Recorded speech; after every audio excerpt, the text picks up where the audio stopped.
Are doing amazing. So good to see you all. Today we are building a to-do list application using JavaScript, using HTML, using CSS, and of course using Firebase as well. So we're going to be building a beautiful app, right? It was designed by Frontend Mentor, right? Which you guys can go ahead and of course check it out by Frontend Mentor. And you can do all the simple things. For example, you can add a to-do item, like for example, watch a YouTube tutorial. Hopefully you guys don't watch too many of them. Hit enter, right? It comes to the top, right? You can hover over them, of course. You can check them right they're completed. You can uncheck them if you want to make them uncompleted. And the cool thing is this is using JavaScript. It's using HTML. It's using CSS. It's using Firebase to store all this data, right? As you can see on the right hand side, what do we have here? We're creating these, for example, a way to create our input. As you can see, for example, there's a way where if I go ahead and do this right here tells us the same thing as what this tells us, right? To create the input. Inside here, then we're actually generating to-do items in here, right? But we're generating to-do items using what? Using right here, look at this, using Firebase. So this is something you might have seen, maybe you have not seen, but we're using Firebase to get the data from a database, right? And just to show you how it looks like, let me show you. This is really cool. So for example, this is my data. You can see right here. This is my data right here. You can see all of my items are stored just like this. There's a status called active or completed, and then there's an actual text. So for example, if I want to delete the text, let me show you here for a second. If I wanted to delete this, you will see that it actually live updates the database or the application. Look at this. All right. It live updates the application. So for example, let me delete this. Let me see this first one right here. It says watch a tutorial. I'm going to say this one. I'm going to delete document. Delete it. Now watch this left portion right here. Watch this. Watch it. Watch it. Boom. Gone. Just like that. Right. This is an actual live real-time database application that we'll be using. And of course, as we update the status, you can see, for example, if I mark this is completed, you can see that this gets turned into completed. If I click it again, this turns into active, just like that, right? So again, very, very, very useful application. It looks amazing, beautiful, and there's a lot you can learn just from a simple to-do app, all right? But let's go and get started, guys. As you know, this is built by Frontend Mentor, so feel free to check them out. There's a link down below. You could just go to Frontend Mentor right here and get all the files from them on this application. So if you go to challenges, and then if you search up to do right here, to do app, here's your app right here. Just you can go ahead and go to this challenge. I will actually copy this if you guys want to check it out right here. Here's your link, and for the Zoom chat as well, I'll copy this in for you guys too, so you guys can have it. Right here. I'll set this up for you guys too. So guys can go ahead download all the files that you need to download and use them. But also, I also have a GitHub page that actually has all the JavaScript. So if you want to follow along with me, the actual GitHub is right here as well. It's also down in the description, guys. So if you want to follow along with me, which is not, the most necessary thing. You don't have to, but if you do, feel free. Just follow along, and that will be okay as well. So let me go ahead and paste it into the GitHub, guys. From GitHub down below in the description, okay? In the description, all right? Just want to let you know that. All right, cool. So let's go ahead, and the first things first that we need to build. Well, we've got this application, so it looks beautiful, right? I would say so. Okay, what's the next thing we need to do to make this happen? Well, just like we just start any project, open up your VS Code, get some water to drink, because you're about to code, my friends. You're about to code. Okay, let's put on the coding music that we always like. Okay, I'm gonna put my code to the side here. I'm gonna use it as a cheat sheet, guys. Okay, don't judge me if I use it as a cheat sheet. I always use cheat sheets. It's okay. Okay, sometimes you need to have a cheat sheet. Cheat sheets are good. All right. It's fine. Beautiful. So first things first, of course, you know the drill. Open up VS Code. Open up a new window in VS Code, just like this. Right. Let's go ahead, and now at this point, I will open up my projects folder, and I'm going to create a new to-do app. So this is the one I created myself. Okay, and let's call a new folder. Let's go ahead, challenge right here, to do dash app. Boom. Right, done. To do app, boom, done. So let's go ahead and add that. Okay, after that, what you want to do is let's go ahead and actually open this one up. Let's go ahead and go to projects, challenge to do app, click open on this one, and that's it. You got your application just like that. Okay, now let's go ahead and create a new file. You guys know the drill. New file called index.html. That's usually what we usually do, right? And of course, into our startup, I will start our application. What do we need to do, guys? Anybody know? Anybody? What do we usually do? Is we do like this. Boom. Just like that, right? To create our HTML template. Okay. Are we going to be using cookies for this? No, not necessarily. Assets corrupted. No, they're not corrupted retro. They're just SVG items. Don't worry about them. They're not corrupted, trust me. If you go to assets, none of these are corrupted. These are SVG items. So SVGs are basically, you can see they're images, right? They're images, but they're vector images, we call them. So they're not corrupted. Don't worry. Just go ahead and download them. Okay, beautiful. So after that, let's go rename our title, and we're gonna say this a to do app. All right, good. So save that. Beautiful. All right, we've got our to do app first portion done. To do app. Yeah, cool. Okay, save it. Yeah, that's what I'm talking about. All right, next up, let's gonna create a style sheet. So let's do a new style sheet called style.css. Okay, and of course, let's link our style sheet to our application. So just how we always do it is what do we say? We say link what? Link what? Link what? Link. Wait, hold on. Not like this. That's not what I want. Link CSS, right? This. Boom, done. Style CSS. Okay. What's up, 4K? That's right. Thank you, Sam. Appreciate it. Yeah. Appreciate it. All right, after that, I'm going to do a few things. I want to go ahead and actually create our script.js file as well. So let's do new file. Let's do script.js. All right, and of course, let's also link our script.js so we don't also forget as well. It's the usual drill. I just like to make this happen right away so we don't have to think about it too much. I'm gonna say script source like this, and I'm gonna say script right here, script.js. Beautiful, done. Our application is done. So, okay, good. How do you get HTML doc info? What do you mean? What do you mean by David? So if you wanna do the HTML doc info, then what HTML doc info? If you wanna get the HTML, just do exclamation point, my friend David. Okay, and then do hit enter. That's it. Okay, cool. So that's all good. Next up, what I like to usually do is a few things. Well, you see we have this application that we need to create.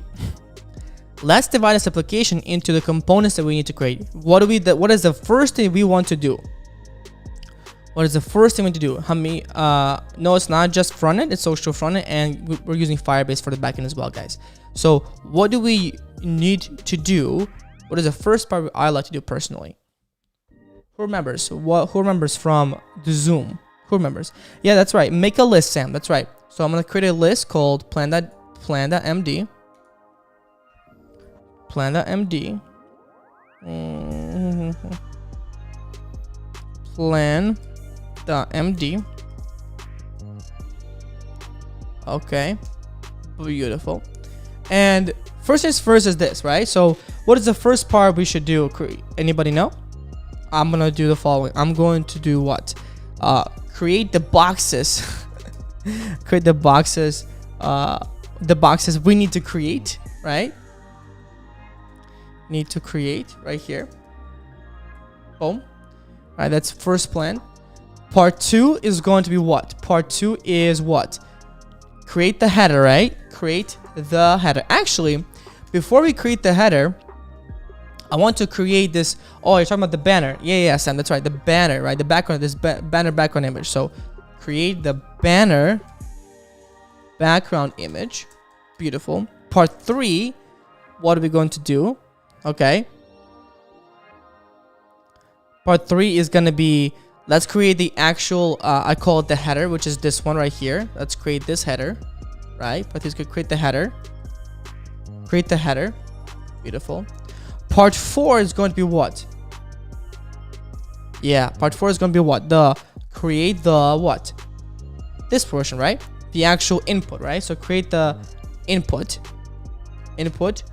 to, you know, the input section.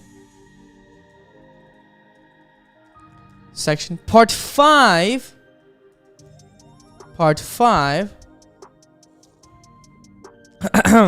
Yes, Lucas, create a list of that. That's right. Create the to-do items. To-do items list section. Good job. Part 6, right? What's next? So we create this to-do list section of items. What's next, guys? To-do area. Well, the background, we'll take care of the background. What's next, guys? What do you guys think? That's right. Set up our database. That's correct. Set up database. That's right. Set database. Okay. Part 7 is going to be, we need to what? Right. What? Create the ability to save data, right? To add a new to-do list item to a database. So to data in a Firebase database. Just like that. Database. Part 8. So once we are able to actually save the data in a database, what do we now do now? What do we do? What is the next thing? We can push the data, but the second portion is what? Anybody? Second portion is what? It is what? Anybody? Sam, maybe? What do you guys think? Lamont? Grab it from the data. Yeah, grab the data. That's right. So let's go and grab the data. So first, create the functionality to grab the data from the database. Database. Oh, so many people are already using this already. It's crazy. I might have to change my Firebase application. Don't worry, I'm gonna change it in a little bit. That's right. Right? So let's go ahead, next one. 9. Right? So create the functionality to grab the data. Okay, awesome, sweet. After that, what I want to do is, after I got the data, I want to be able to what? Be able to update it by what? So if I click on the check mark, I should be able to update it, correct? Yeah, that's right. So let's go ahead and create a functionality to update the data with what? With what? With the new status of completed or active, depending. That's right. Okay. So at this point, and then honestly, at this point, that's pretty much done. I'm gonna have you guys do this portion for the homework. So our focus is going to be making sure this all works perfectly. Okay. And then your focus is gonna be, okay, well, how can I clear, for example, things, or how can I filter it by active or completed? This is where you guys have to do some research to make sure this actually fully works. Okay. Beautiful. So next one, let's go. The first part is going to be what? Create the boxes we need to create. So the boxes are, well, a few boxes that we need to create here. As you guys know, it's going to be what? This box, right? This box. I'm going to create this box right here. After that, we need to create this box portion. Beautiful. All right. And then honestly, it's pretty much, and of course, there's this box to make sure that we have this background image, right? So based on this, the first thing I'm going to do is create the banner background image. That's part 1 for me right away. Okay. Now, can anybody tell me how maybe we can do that? What would you do to create a banner background image like this? Okay. what do we do to create a banner background image? Well, a few things I would do personally is I would just create a div, correct guys? So let's do create div. So let's say div class. I will say background dash image. Okay, dash image. And then that's it. So background image, just like that. Okay. Now this is a background image that's going to be this portion right here. All right, this portion right here. Okay. Now inside that, we're going to create an actual image here. Image source is equal to what? Image source is equal to what? Well, we don't have the assets just yet. So what we can do, guys, is we can actually download these assets. So let's go to our GitHubs that we have down below. For those of you who are on, Zoom, I already sent you guys the GitHub. Okay, go to GitHub. Let's go and click the code. Download as a zip, so we have it. Okay, beautiful. Let's go and uncover this. Let's go and uncover this one. Okay, beautiful. Uncover that. All right. Now, with that being said, what are we gonna do? Well, we've got the assets right here. Let's take all these assets we have and transfer them into our assets. So let's do new file or new folder. Assets right here. New folder assets. Okay. I'm gonna take these icons, little small icons, and I'm only going to do just simply drag into the assets folder like that. Boom, done. Everybody see that? All I did was I simply took it and I dragged it into the assets folder, and that's it, my friends. That's all you have to do. Okay, all you gotta do, right? Okay. Somebody said, why just write div container? Because I'll have a lot more fun using, writing up the actual div, guys. Somebody said, why don't you just use a shortcut of div.container? I'm like, no, for me, I like to write out like this, which is fine. Okay, so we've got the assets now, and the asset that we're going to use for this one is going to be the BG desktop dark, right? So we'll do image source, and we'll say here, what? Assets, right? BG desktop dark, just like that. Save that. That's all we need. Save that. All right. Save that, and that's it. Then I go back to my Stylesheet CSS, and of course, at this point, let's actually check out what's going on. So I will go ahead and right-click on this, right-click on index.html, and I will go ahead and open with a live server. So make sure you do that right now. Hey, there we go. So what do we see right away? We have this image that's right there, and of course, you see how we have the spacing around it. Anybody know why that's the case? Why is that the case? Can anybody guess? I'm curious. And can anybody guess why that's the case? That's right, I said margin. So by default, the body has actual margin. So if I go to style the CSS, I'm going to remove all the margin. So for the margin, I'm going to say star, which you guys know what that means already. The star. I'm going to say margin 0, padding 0. Okay, done. Look, see right there. Margin disappears. I'm going to say box sizing. I'm going to say border box. That's just something you usually want to do to make it a little bit easier for us. Okay. And honestly, that's pretty much it on our side. But of course, this image is just not, see, it does not extend to full screen. So we cannot just do that. There's a few things we need to create. One, let's look at our actual, what's it called? Let me see here. I'm opening up the style and CSS here. Beautiful. All right. What do we need to do? Well, a few things. Oh, if you guys have a loud background, please mute yourselves. Thank you. All right. I'm going to work on this specific background image. Now, can anybody know how do we make sure that this background image is behind any application that might be here? How do we do that? How do we make sure this background image is actually behind anything here? Can anybody take a guess on what we do in situations like these? Yeah, it could be sticky. Yeah. That's right, Militia. Position absolute. Position absolute. So let's go ahead and do that. So I will target this background image.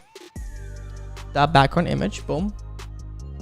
I'll go to my style of CSS. I'll say that background image. And inside this one, I'm actually going to create this div as an absolute div. Because why? Absolute means what? Absolute means, hey, you know what? I'm just going to stick to whatever you tell me to stick to, right? If I have something, for example, and I tell you, hey, you know what? Position it, you know, absolutely to the body, right? What's going to happen is I'm going to say, hey, position it 0 pixels from the top, 0 pixels from the left, and then maybe 0 pixels from the right. And so what that's going to do, which is really interesting, is actually going to stretch out this little div to go all the way to the top, to the left, and to the right, stretching out the div. So check this out, guys. I'm going to show you here. Position, absolute, right?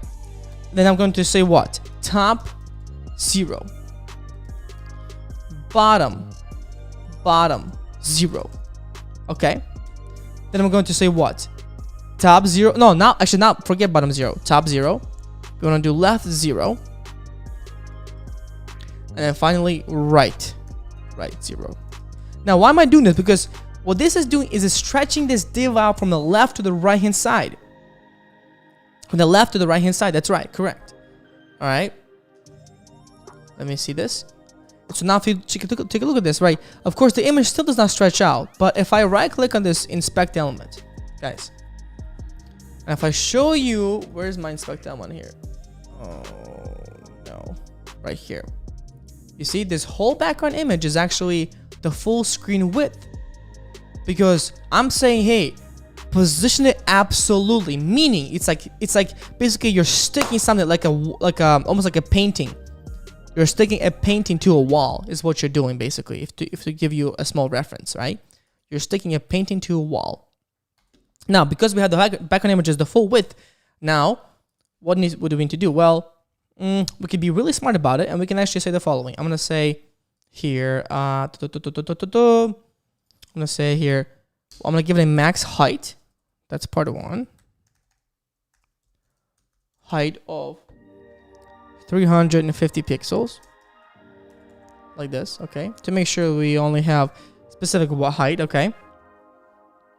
And then what I'm gonna do is the following. I'm gonna say, let me target the actual background image. So I'm gonna say, actually I'm gonna say min height as well. Min height. There we go, okay? I'm gonna target the actual background image, and I'm gonna say the following. I'm gonna say, dot background image right here. Beautiful. I'm going to make this image stretch out the full width, so width of 100%. Save that. Check this out. You can see here now it's full width of 100%. Okay, but of course now it's like it changes the height, you know, and I do not want that, so I'm going to say what? Height of 100% for this one. And I'm going to say object fit cover. Boom. Now let me see here. Let me inspect them on this one. So we have this right here. The image is width 100% and height for some reason. The div is bigger than the image. Why is that the case? Height. That's so interesting. Width 100% and height of also 100%, but it's not really thinking about that. So okay, that's fine. I'm just gonna set the height of 350 pixels. That's fine in that case too. So I'm gonna say height of actually is gonna be 350 pixels as well. There we go. Okay, and so right here now we have this. Okay, now of course you can see what's happening here is that it's trying to fit as much of the div as possible. I give it a height right here. I gave it a height. Oh, I think I know why this is not working, because I need to give this a height. So if I give this a height, and I say this height of 100%, then it will work. Oops.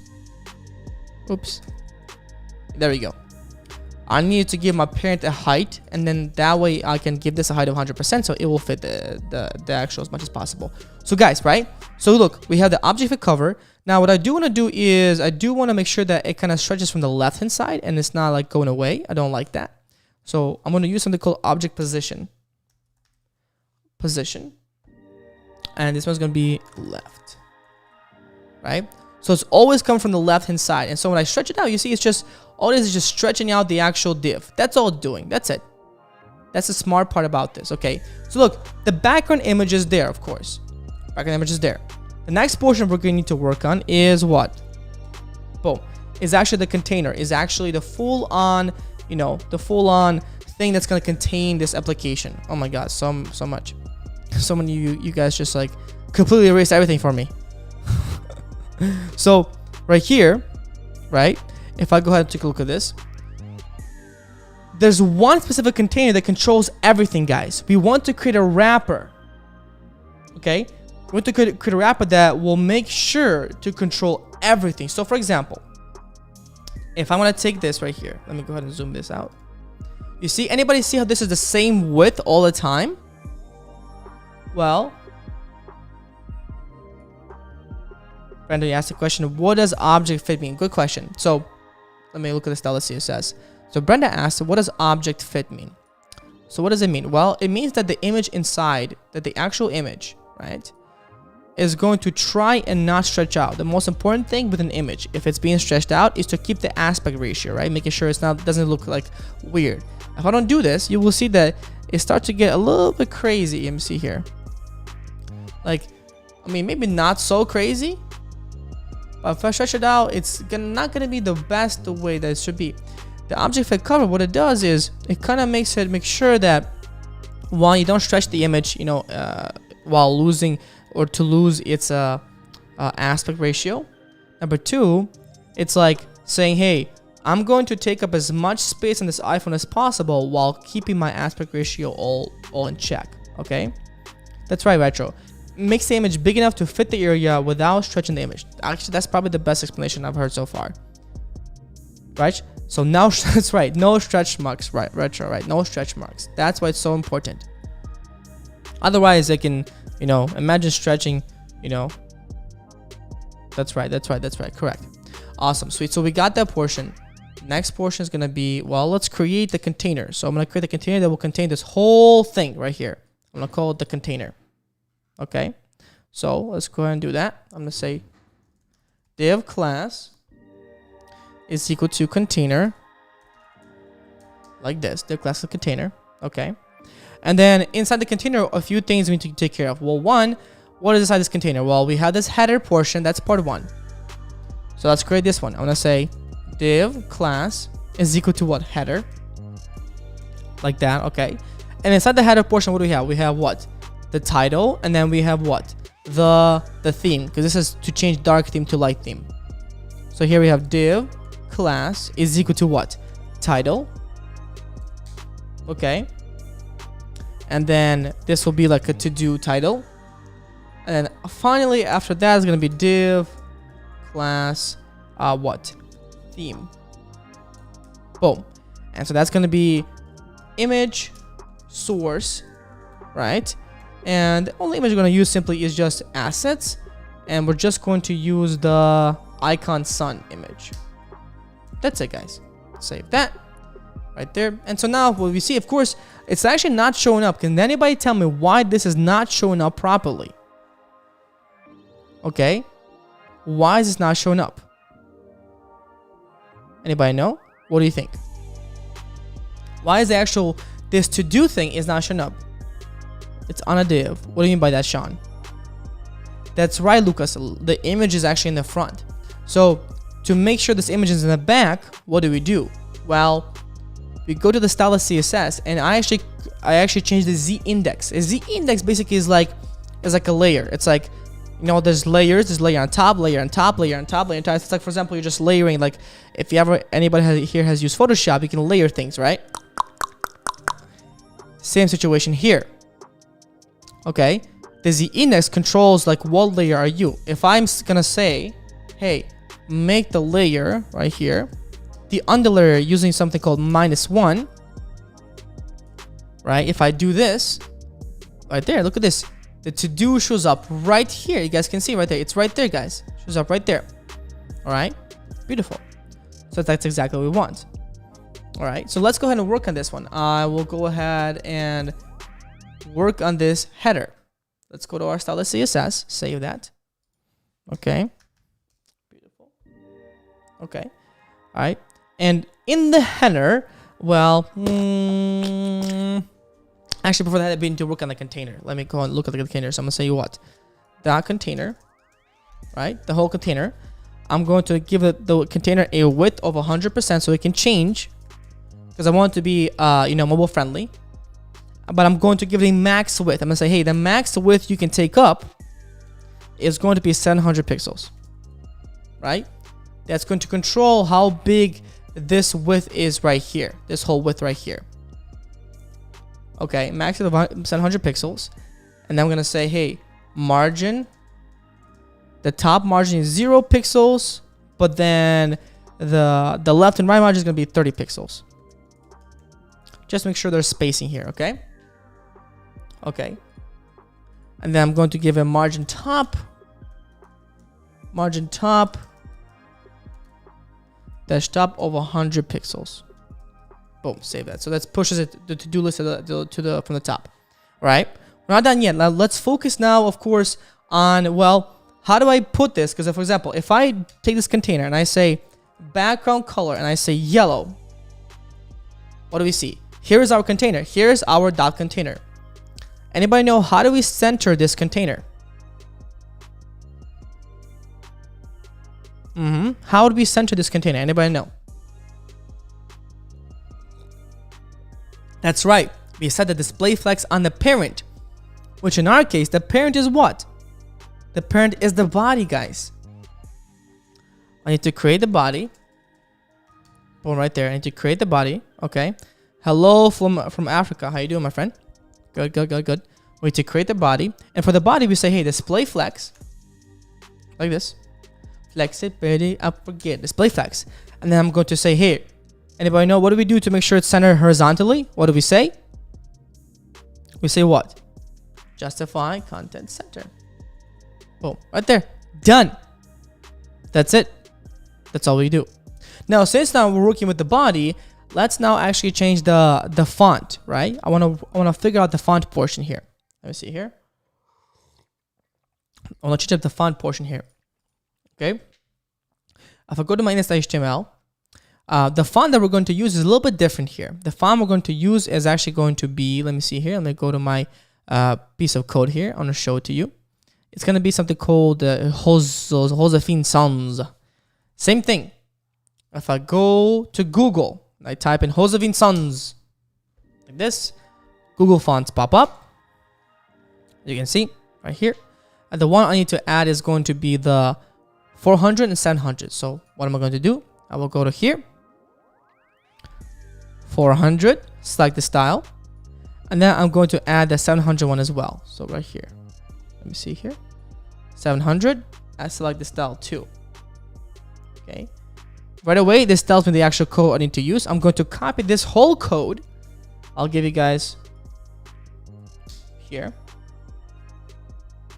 Okay. Right. Are importing.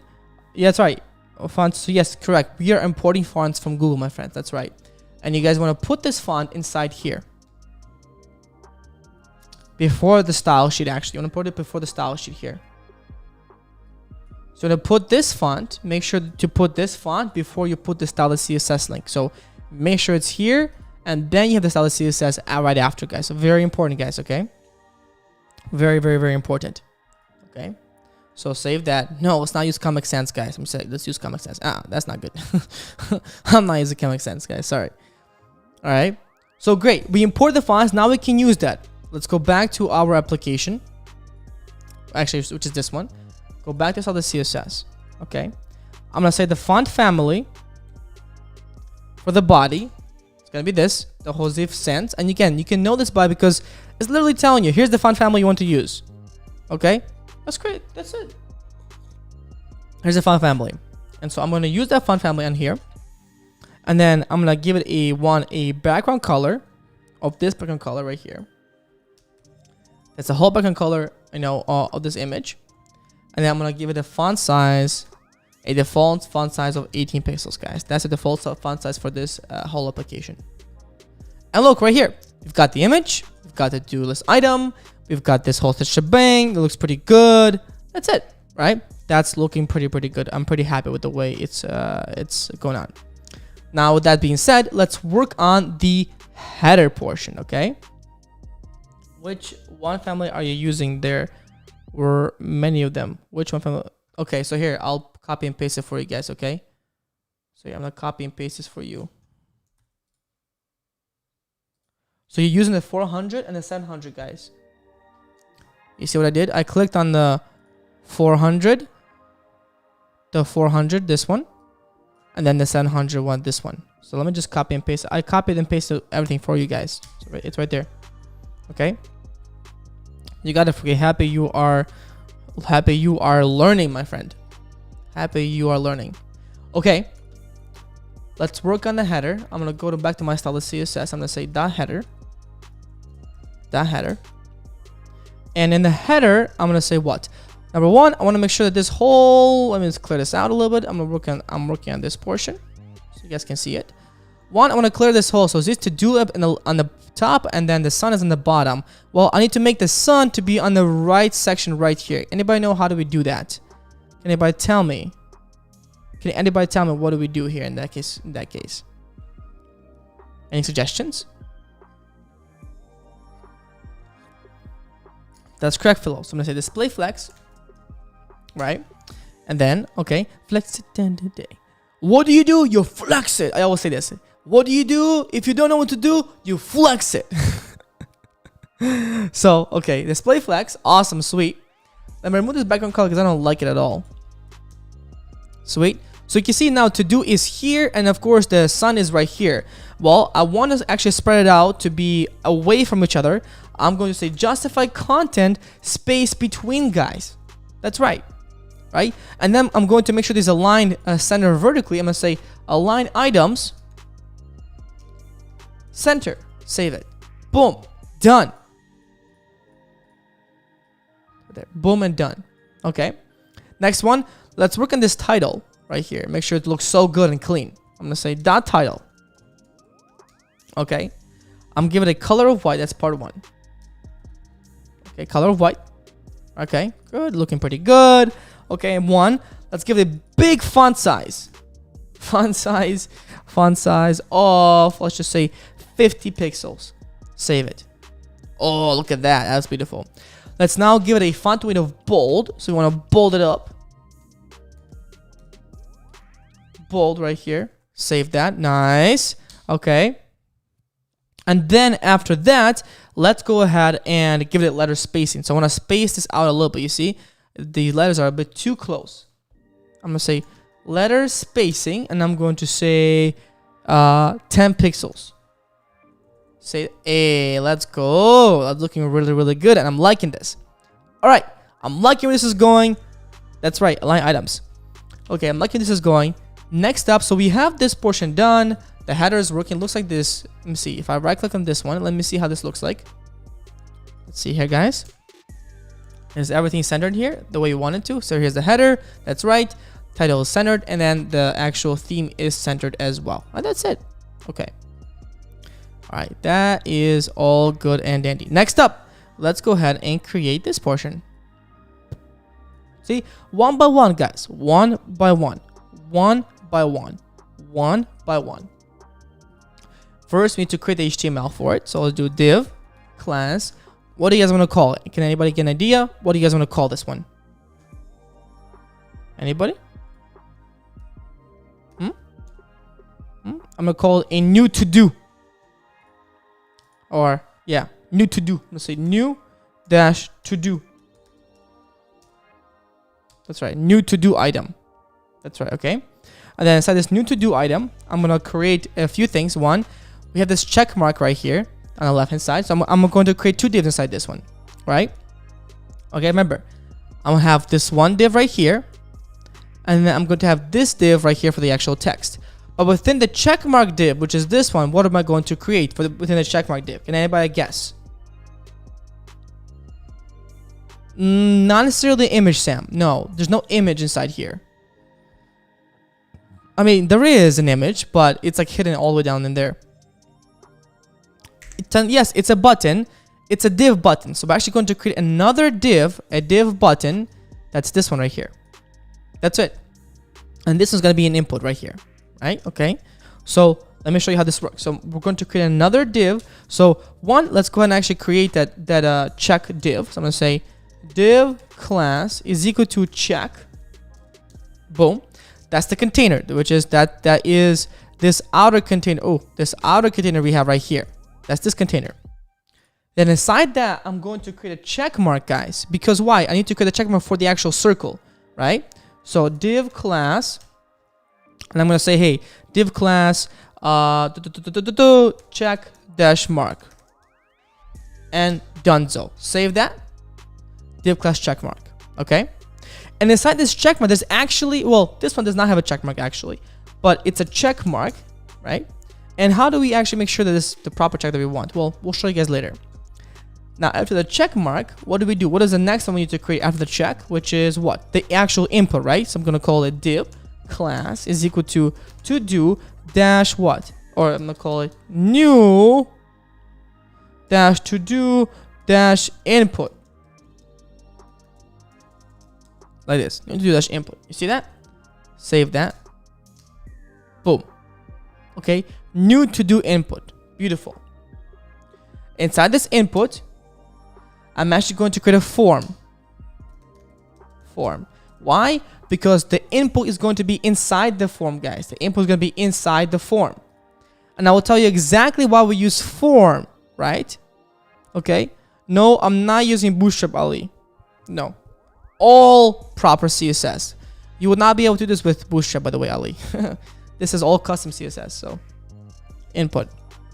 Inside here, let's go and create our input. Input. Beautiful. All right, I'm gonna give it a type of text, and I'm gonna give it a placeholder. Now remember, the placeholder is what? It's whatever's gonna be inside this portion. We see this create and need to do. That's a placeholder, my friends. Okay. So I'm gonna say here what? Create a what? A new to do. And of course, close out this input. Save that. Okay, save that. And here's what we got so far. It looks pretty bad. I'm not gonna lie. The only thing we can see is, hey, look at that. We've got it. Okay. We've got the whole thing working. That's all, guys. I hope you guys have a great day. Okay. So wrap. There's actually no need to wrap anything here. Weirdly enough, Sam. There's no need to wrap anything. All right. For this one, we had this new to do. Let's now work on the style for this new to do. I'm gonna call it dot new to do. Dot new dash to do. Boom. Save it. All right. Okay. I mean to read it. I mean to read when you wrote. Huh? I'm not. What are you talking about? Okay. Okay.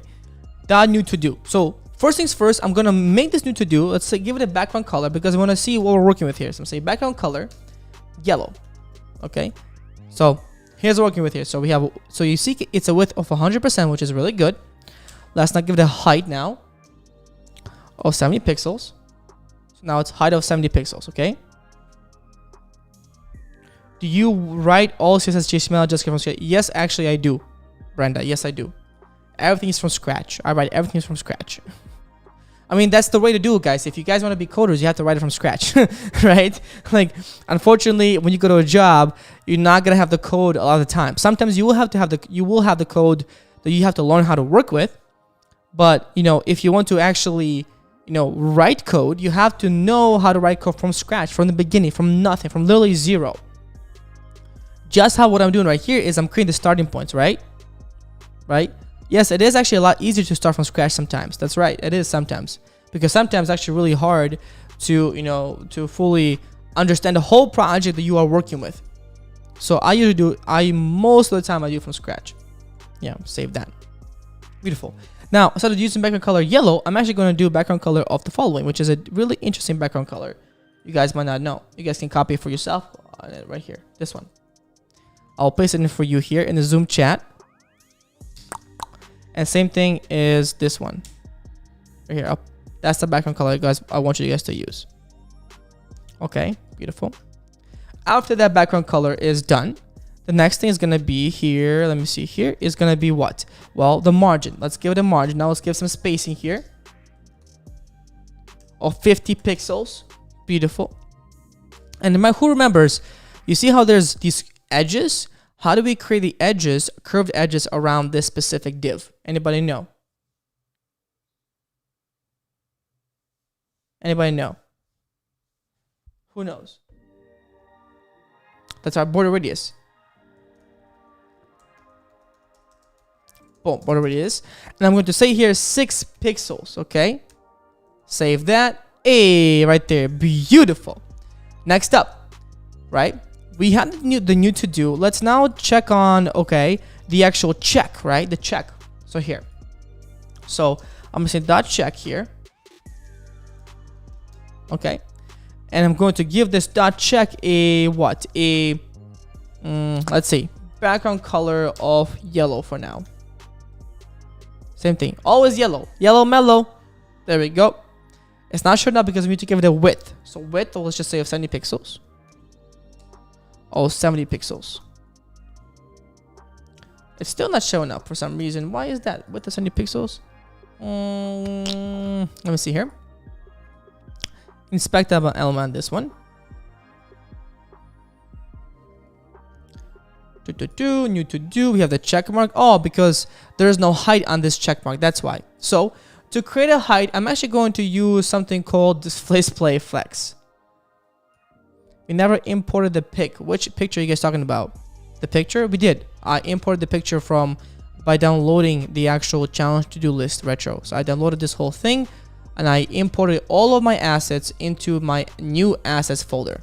That's what I did retro, if that's what you're asking about. Okay. Great job though, Lucas. What height do we need to give it? Well, I'm actually not going to give it a height really enough. I'm going to use something better. I'm going to use display flex. So look, if I put display flex in here, flex, boom. See, display flex automatically makes sure that the div stretches full height. That's what that does. So let me ask the question: how do you have I always have a problem with Flexbox. What to do? Keep practicing. That's it. Just keep practicing, and then you'll get better at it. Okay. Okay. So we have that portion. All right. Let me right click on this one so you guys can see it here. You have the check mark, and you have this new to do input. I want this new to do input to also extend the full width right here. You see that, guys? The full width. Okay. The check, we never input it into the code. Oh, the check. Oh, retro. I see what you mean. We actually did. Right here. Here's the check. Div class check. You see that? It's right here. Div class check. Right here. Okay, great. Let's go back to our Stylesheet CSS. Now within this one, the check, I'm going to do a few things. Well, let's create this new to do. Actually, hold on. Let me see here. I'm going to focus now on the to do input right here. Stylesheet CSS. To input, create. And then I will say here, what do I want to do? If I want to make sure that this whole input guy stretches the full width, what do I do? Anybody tell me? What should I do? What should I do? Anybody know? What would I do? I would do what? No, not cover. I would do flex scroll. Look at this, guys. Flex scroll 1. Because this is a display. So because now look at this. If I do background color, for example, of orange, you see it grows up the whole thing. Without flex scroll 1, it's not gonna work. But with flex scroll 1, it went. So flex scroll is saying, hey, grow the width as much as possible. That's literally what it's saying, guys. That's it. Okay. Now because of flex scroll 1, that will allow me to go ahead and then let me see here. Wait, let me see here. New to do, right? That will allow me to look at the form here to actually go to the input and make sure this input is actually centered. So I'm gonna say display flex on this one. Okay, and then I'm gonna say align items center. Beautiful. Nice. And then I'm going to say, hey, for the input here, the new to do input, hey, input, become width of 100%. Now it's not there yet because why? If you look at the form, let me look at this here. Look at this, guys. You see we have the form. The form is actually really small. We need to make sure the form, this is a full width, right? But the form needs to be full width of 100% as well. So what I need to do as well is I need to make sure the form grows as well. So here's what I'll do. I'll say new to the input right here. And I'll say form. I'm going to give this form a flex grow 1. Beautiful, just like that. And now the form is stretching, and as well as the input is stretching too, guys. Right? There you go.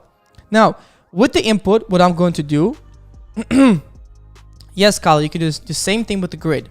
That's right. Okay. With the input that's actually inside here, that's where it gets a little bit complicated. I hate the way the input works by default. It's hideous as hell, is what all I can tell you. And so we're just gonna need to change that one. We need to make this a lot better, First things first, for the input, I'm going to give it a padding. Why? Because you will see that the text is gonna become bigger. Check this out. Padding, and I will say here padding of 10 pixels, meaning 10 pixels on the top and 10 pixels on the bottom, and 0 pixels on the left and on the right. See right there, the form is becoming bigger. Just by adding. How do you know the pixel number so well? Is that the cheat sheet? So how do I know the pixel so well? It's the cheat sheet, guys. Right here. So yeah, it is a cheat sheet because when I originally write this, right? Of course, I play around with the pixels, right? I tried this, right? I tried that. I tried this. I tried that. I tried multiple things and see which one works the best. And I mean, it takes me a second, like 2 seconds. Why isn't the background totally white? The background should not be white. You're saying why is the background white? Because by default, a input has a background of white, and we're gonna change that.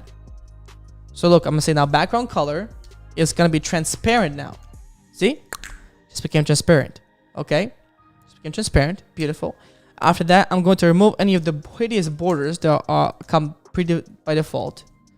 Remove the border, which is this. And you see this outline, which is so bad too. I hate these outlines. I'm going to say here. Check this out. Outline, none. Dunzo. Boom. Now there's no outline. Next up, I'm going to give the color for the color of the text. The color of the text. Oh, somebody said why? Oh, he meant the bottom part. Mine is white too. Why is yours? Okay, well, great question. Why is my bottom part black and your bottom part is white? Because you guys did not add the background color right here. Oh no, actually not here. Actually, it's inside the body right here. Your body background color should be like this. If you guys don't have that, make sure you add that in right there. I'm gonna give it to you guys in the Zoom in the chat as well. So here, so make sure you have a body background color as well for the body, guys. Okay. Okay, good. So we've got that. All right, outline is there, looking really good. I'm liking the way this is working. I'm going to give this a font size. I want to give it a bigger font size as well. Font size of 18 pixels. All right, so now you can feel like you're doing something. Hey, look at that. Now we have what to do. Beautiful. And so now let's go back to our check. Right, is this check right here. Save this one. See, so now you have the spacing to create a check. Yo, what's up? Oh, Aaron is in the house. Yo, what's? Oh shit, my phone just. I got too excited. My phone just went down. What's up, Aaron? How you doing, my friend? Everybody say hi, Aaron. Aaron is an amazing guy who works with us. So that check, all right. After that, what I'm gonna do? What's up? Not it's like ERIAARON. All right, I want to change the placeholder color to be a little bit different here, guys. So to change this placeholder color, here's what I'll do. Check this out. I'm gonna say it like this. New to do input placeholder. Close this one out, and here's the color I'm gonna give it right here. Boom, done. Donezo. See, like that. And so now this color is a little bit different. You see, this placeholder color is a little bit more lighter, which I like a lot. I'm gonna actually copy and paste this for you. Right, same thing for you guys here. Boom. I just copied and pasted the actual to do the input placeholder. Okay, great. So let's now work on the check mark, which is so important as well. All right, the check right here. Now the check mark is width of 70 pixels, correct? But of course, inside there's a check mark. If you look at my index.html, you see there's a check mark. This is going to be the actual div. That's going to be the circle, right? Right?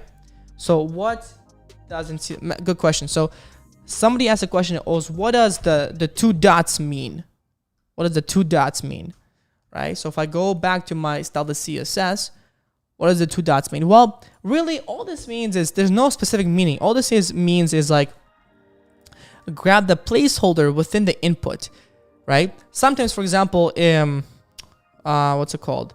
There's many different things like before, after. Sometimes we use two dots as a way to represent, to get an attribute, to target an attribute within the input. Okay, so nothing crazy. It's nothing crazy. Oh, we got 200 likes, guys. Let's get us to 300 likes on YouTube. That would be amazing. Appreciate that, guys. That'd be much appreciated. So go ahead, guys. Click the like button, and of course, here's what I like to say. If you're not happy right now and you want to be happy, then click subscribe, because then if you click subscribe, you'll be happy. That's what I used to say. That's what I like to say. You can laugh at it all you want. I know, it's just funny, right? So, all right, let's work on our check mark right here. Now, the check mark itself is basically going to be that round little circle thingy, okay, guys? Round. I'm going to give it a width of 30 pixels. Again, Sam, I know you're asking how do I know these pixels so well? Because I just, I'm just so brilliant with this. That's why. I'm just kidding. Because I have a cheat sheet. All right, awesome. The two dots indicate two classes. Yeah. Great. So after that, what we're gonna do, we're gonna give it a border radius of 30 or 50%, guys. That's going to make it a perfect square. You guys didn't know that. You guys don't see it yet because we need to create the actual border. So I'm gonna say border. Actually, let me remove this border for now. I'm gonna say border here, 2 pixels, solid. And this is the color right here. It's the color that was printed for us. Solid. Here's our color. Boom. You see, it's all the way where? Let me remove this radius thing. It's all the way right here. Right here, guys. Okay. Great. I can give this to you guys so you guys can have it as well. Boom.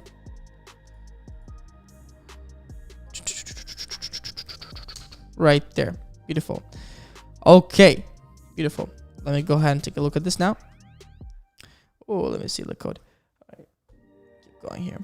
After we do the 2 pixel solid, you see how it's like it's not there. I'm actually going to give the border 50%, and so now it's still not a circle. Anybody know why it's still not a circle, even though I give it a border? Hi, hello, hi, knowledge. How you doing?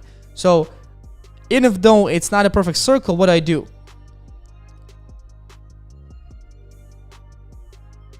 No, the reason why it's not a 50% still because it's actually because of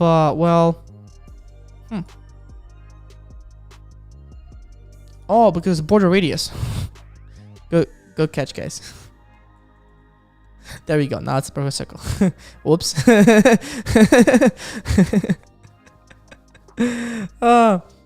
Your check mark right here. Make sure you have a color for it, my friend. Make sure you actually have the border. Make sure you have the border. Make sure you have this correctly, guys. There's one thing you guys need to understand is that there's a lot of details, very specific details. If you don't get your class correctly, nothing will show up. Make sure this check mark is inside the check right here. You see that right there? That's what you have to make sure it's working. Let's go back to our stylus CSS. All right. In the check mark, of course, let's make sure this check mark is also aligned centered as well. All right. That's very important. So I'm going to say what? I'm going to say display flex right here to flex it. Then I'm going to justify content center. right? And then align item center to put it what? In the center or vertically. Donezo. And look at this, guys. It's working just like this. It's working. It's beautiful. It's so beautiful. I believe I can fly. I'm just kidding, right?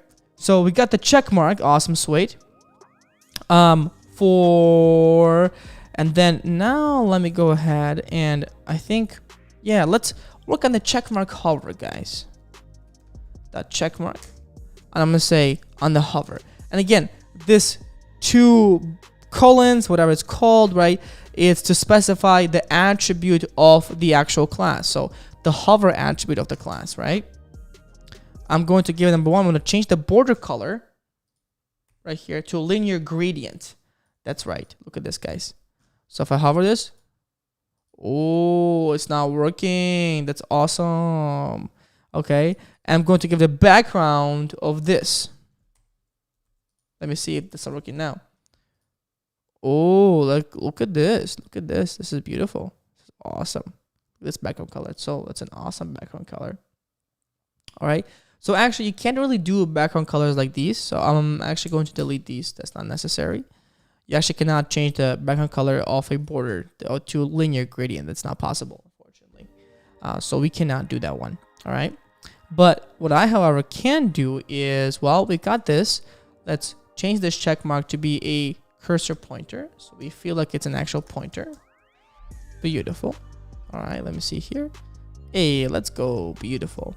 And I'm going to give it a small transition, okay, guys? So a transition to make it feel like it's just very smooth, all right? So for the check mark, I will say transition all, and I will give it a 0.25 seconds.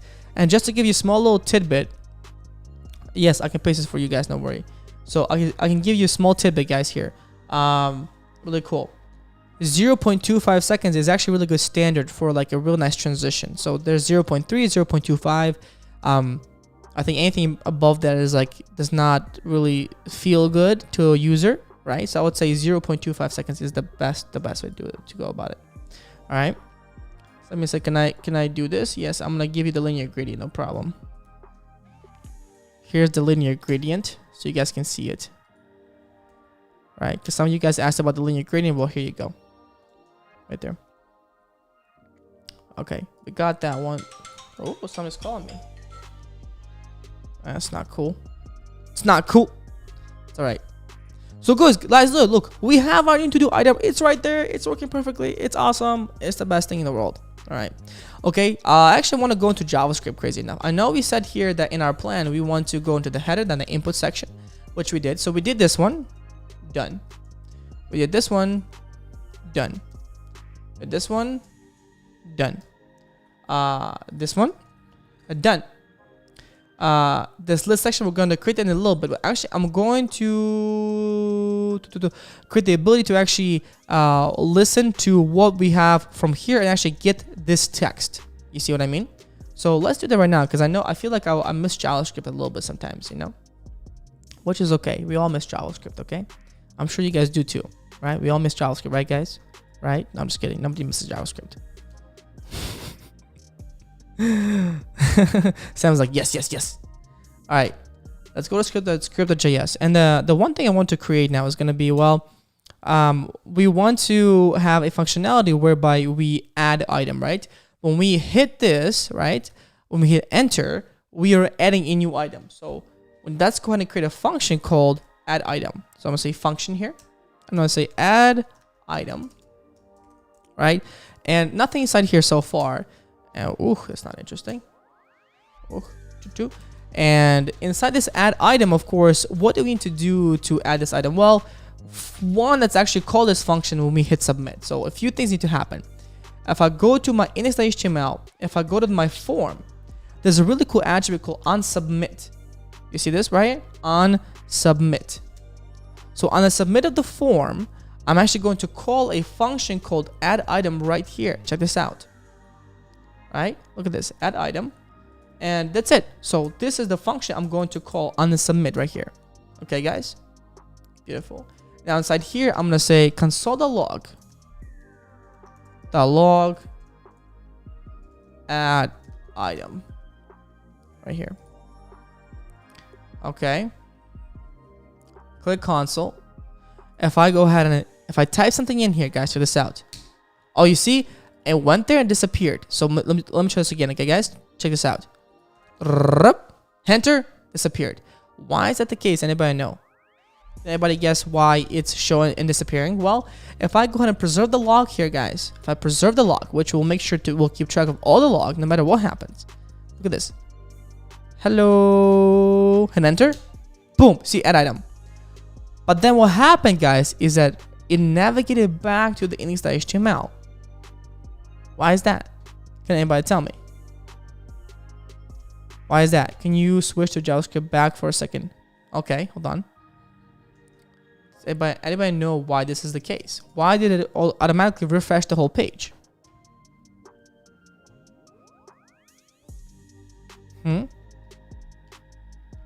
That's right, Osada. Because by default, guys, by default, a form unsubmit section is going to refresh the page. By default, form is going to want to take you to a new page. That's been something that's been in HTML for the longest time now. I hate the way it is.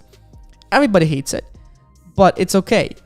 What we can do is we can actually pass in the whole event which was submitted to us. All right. I want to show you something. Check this out. If I go to my script.js and I pass in the event, and I call it the event right here. Save the event, right here. And I console log the event. Save that. Inspect element. I want you to show this. Check this out. Okay. Hit hello. Hit enter. Boom. This is the submit event. So when you submit and I pass in the actual event from my enter, oh, is it actually gonna show me? Come on. Oh, it's not showing because it refreshed again. So what happens is basically it's an actual event that we pass in. Now, what you can do is you can actually call it a event that prevent default. Why are we doing this? Because by default, the form will refresh your page, and we wanted to stop from reloading the page. That's right, Khalid. That's right, Martin. That's correct. Save that. Boom, boom, boom, boom, boom. Inspect down on this one. Click console. I'm gonna do it one more time. Hello. Boom. Wait. Ooh. It's not a func. What? Oh, because I spelled it wrong. Sorry. Event by default. There we go. Event. Let me see here. No, hold on. Prevent default right there. Okay, good. Save it again. One last time, guys. Uno más. Console. Hello. Hey, let's go. Dashed in JavaScript. I'm not sure why it's dashed. So you can see this is the event that we pass in. Really enough. Look at this, guys. You can see this event has a lot of different stuff. You can see it's talking here the path that was clicked. You can see this is the path that was clicked on. See, this is the path that was clicked on. We know that. We know the source element. There's a lot that it's given to us, right? But we don't actually need this specific event. Our goal is just simply prevent it from refreshing, which it's not doing anymore. Once we run the default, let's actually do the following thing. Let's actually go ahead and save this. Let's grab the text from this input. All right. To grab this text, I'm going to give this input an ID. Input ID, and the ID is going to be, what is it here? It's going to be to do input. To do input. That's going to be the ID here. Okay, so save that. Go to the input. Give it an ID. Save that. Beautiful. Go back to script.js. And here's what I will do. Okay, I'm going to say let text. I'm going to create a new variable called let text is equal to what? Document dot get element by ID. That's the ID I'm going to give it, the to do input. And that's it. For now, that's just that for now. Now check this out. For me to console log the value, all I do is console the log text that value, and it will show you what you put into the actual input box. That's it, right? That's right. It's actually a lot. That's right. There's a lot of stuff in the event. Says event is deprecated. Don't worry about the retro. If it's just if it's working, it's working. Don't worry about the deprecation portion. Sometimes it will happen. That's okay. So save that. Okay. Let's go ahead and go back and let's see if it actually works. Let's go and inspect element in here. Click on the console.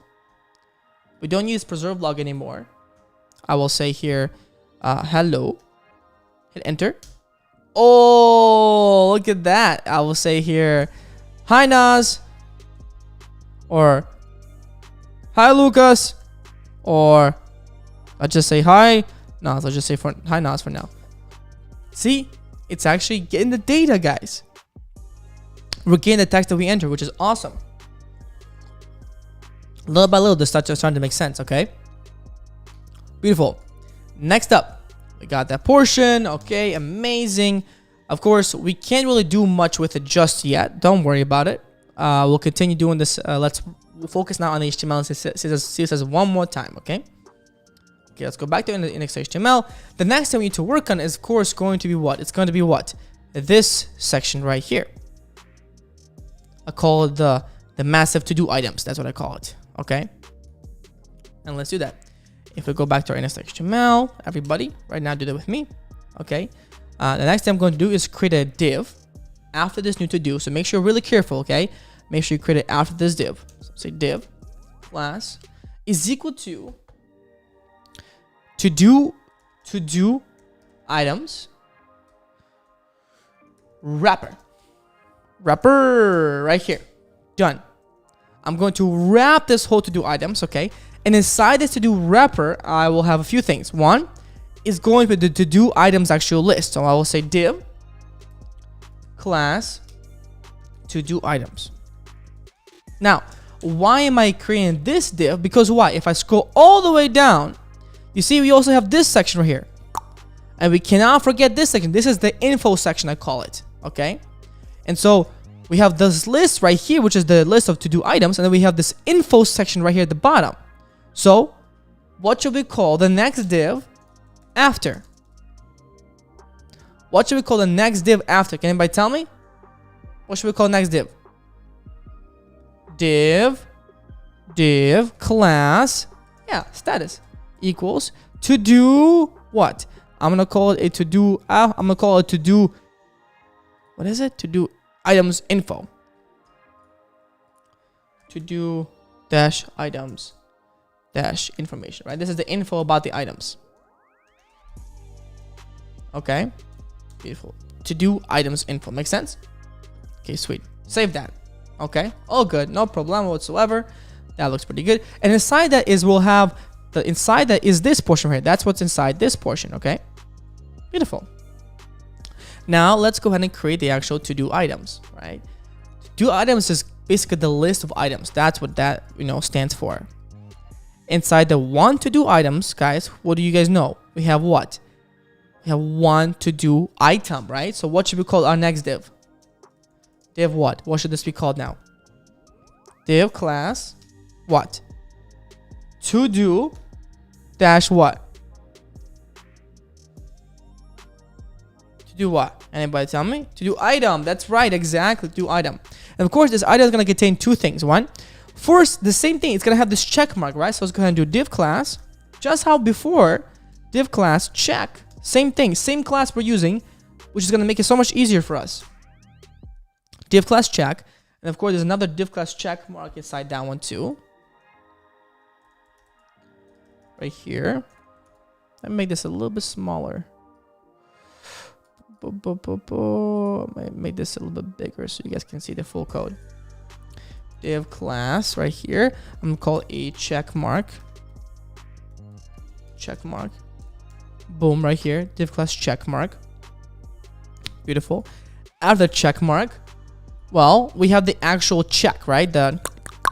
Let's give it an image. Image source is equal to something.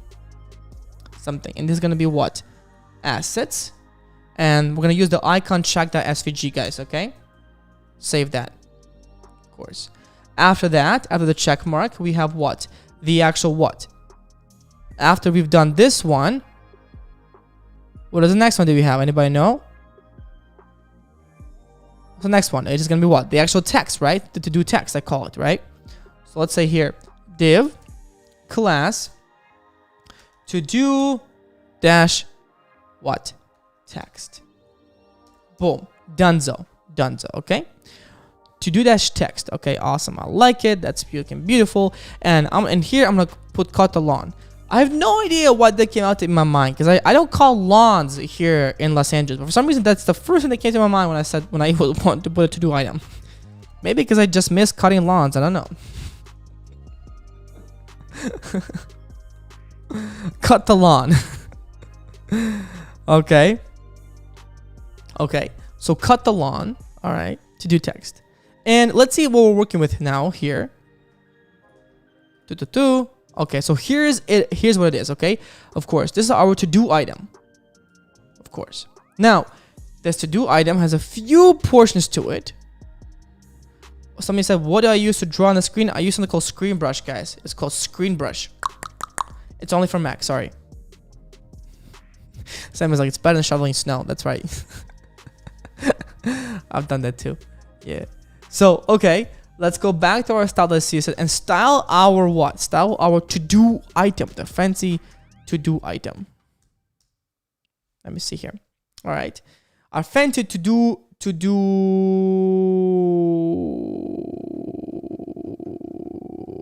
item. Okay. Let's go to do item here. This up. Create a new to do item here. No, to do dash item. Beautiful. To do item. All right. But actually, I want the first one is going to be the to do item container. The to do item dash wrapper is going to be the one that's as well. Boom. All right. Okay. To do item wrapper. One, let's go ahead and give it a margin tab. My event was dashed because the function, when I put the function instead, it's okay. Okay, good. Awesome. Sweet. So, all right. So let's go ahead and make it dash. So I'm going to say margin top 1. Margin dash top is going to be what? 30 pixels. Because I want to create some space in between the top and the bottom section. That pushes margin top 30 pixels to do item wrapper. Then I'm going to say, hey, you know what? For that one, after that, I'm going to say background color is going to be this background color. Boom. Did I put it wrong? It's not affecting it whatsoever. Hold on, let me see here. To do item dash wrapper. I feel like something's not right here. Let me go back to my HTML. Oh, to do item wrapper. It's this right here. No, it's actually, it is items wrapper. You see, to do items wrapper. I'm not putting it correctly. Items wrapper. There we go. Much better. Much better. Okay. All right. After that, I will go ahead and work on the to-do item, individual ones. Okay. First things first is width is going to be 100%. As always. And let's make it a background color of yellow for now. Like I always like to do that. What do we see here? Hey, let's go. Beautiful. Right. Awesome. You can see the actual little box, the little circle thingy. One is to the above, and so what do we need to do to make sure they're from left to right? Anybody know? Anybody know? Anybody know? What do we do, guys? You know the drill now at this point. You know the drill. Zoom. You know the drill. What do we do? Yeah, we flex it. That's right. So display flex. Boom. Cut the lawn is now fixed. See, just like that. So easy. I'm going to now give it a height of 70 pixels. Beautiful. After, hey, there we go. Beautiful. After that, I'm going to give it also a background. Actually, I don't need the background color for this one. I could just remove this background color. It's not necessary at all. There we go. That's looking really, really good. I'm liking what's going on here. I'm also going to give it a, let's see here, a border bottom, a small border bottom here. Boom. Right, just a small border to make these borders a little bit, to divide up everything's inside here. Okay, awesome, sweet. Display flex, that's good. Now I'm going to focus on to do text. The to do dash text. Beautiful. To do text is gonna be what? Also, see this cut along is one. It's a really it's all at the top, and I want to put it what? Centered, okay? So I'm going to use display flex. Display flex it. Then I'm going to use align items center right here. Beautiful. And then I'm going to give it a color like this. Nice color. Beautiful. That's looking so nice. I'm liking this. I'm gonna give it a font size of 18 pixels. Nice, beautiful. Yes, let's do this. Okay, and then finally the last thing I'm going to do is for the check mark. If we go back to the check mark, where is our check mark? Right here. Inside the actual check mark, you see right here, I want to center the actual check, the SVG icon. So I'm going to say the following. I will say check mark, display flex it, like we always like to do it. Display flex it, and then align item center, boom, and then justify content, center. Boom, done. That's right, that's how we do it. Right? And you see it now centered. Wait, what the heck? How does it already know that? Oh, right, because the background is this one. That's funny. Okay, good. Let me go back to here. I think I know for this wrapper, I didn't give you guys the color, guys. Make sure here's the color if you guys don't have it. Let's flex it. Some of you said, let's flex it, Khalid says. That's right, we're always flexing things, guys. That's how we do it. We flex. You get strong. That's what we do. All right, so after that, a few things I want to do. I want to actually create a few of these items. So I'm going to go to my to-do item. I'm going to copy. Be careful what you copy, guys. Be careful with the closing and the opening tags. Trust me, if you have random closing tags, your shit's gonna be broken. And I know who, the people I'm looking at. Okay, make sure you copy. But see, this is why formatting is so important, guys. This div is the closing tag for this div is this one. Right here. It's like you closing your box. You have to open the box and then you have to close the box, right? Somehow. Like if you close the box or you use a different lid to close the box, that's not the correct lid. That's right. So make sure you have the right box. Because sometimes I'm just like, guys, just please be careful around this. Boom. Boom. I'm gonna make the same thing. There we go. Now we have three things, right? You see the guys? But now start end divs. Well, okay. Somebody said any techniques to find out start and end divs. Well, one is look at this. Make sure one you have a prettier to make sure it's aligned properly. Two is you can use something called a prettier here. Let me see here. It's called prettier. It's called bracket prettier. I think it's called. Bracket. Let me see. It's called bracket. Pretty. Oh, there we go. Bracket pair colorizer. You guys can install this one. So the bracket pair colorizer. That was actually, it will actually color the things for you. So that could actually be very helpful for you, honestly. Yeah. It could be a really cool tool. Yeah. Rainbow brackets or bracket pair colorizer, whichever one you want to use. I'll just keep it simple, guys. Just keep it simple. Okay. Beautiful. So we've got our to-do items. Of course, let's go ahead and add our cursor pointer here. So let's go to style of CSS. The next thing I want to do is the following, which is going to be, I want to add the border radius to our to-do items wrapper. So same thing, border radius. Just how I did it last time. For this one, it's going to be what? Anybody remember? It's going to be 6 pixels. Save that. Beautiful. Save that border radius, 6 pixels. And there we go. But of course, it's still a bit weird. You see how this thing is a bit awkward. This is awkward too. Well, I can fix that by just simply saying overflow hidden. Hidden. Done. Simply and done. Next up. Okay. I'm now going to give it a small box shadow to make it look just dope. Small box shadow. It's gonna look like this right here. Here's my box shadow. Save it. Let's make it look. It will make it look like it's popping out of the screen. Here's your box shadow. I'm gonna give it to everybody in the Zoom chat. And if you're in the YouTubes, I'll give it to you on the YouTubes too. Don't worry. I got you guys. Don't worry. All right. So let's continue. Back shadow we got. All right, the YouTubes are good. All right, the next thing is gonna be the hover effect. I want to focus on the hover effect now for this portion. Okay. If you're gonna spam on the YouTube, I will throw you out. Sorry. hide user. Sorry, that's just how it is. Okay. All right. So let's work on the hover effect of this specific, not the check mark, but the actual, the full-on to-do item hover. So I want to work on this one. Where's my hover effect? To do that, I will say, hey, you know what? On the hover to-do item, let me look at this here. So to-do item here, dot to-do item. I'm gonna say hover. Okay. What do we want to change in the hover? If you look at our original item right here, you can see it feels like it's like popping out of the screen. It feels like it's popping out of the screen. So the way we actually do that, it's a really cool strategy that I like to use personally. All you're doing, guys, is one, we're adding a small box shadow, and two, you're lifting the actual thing like 2 pixels up. That's it. So check this out. On the hover, one, I'm going to translate it 2 pixels up. So basically, this right here means, hey, vertically, I want to push the full-on div 2 pixels up. That's what that means, okay?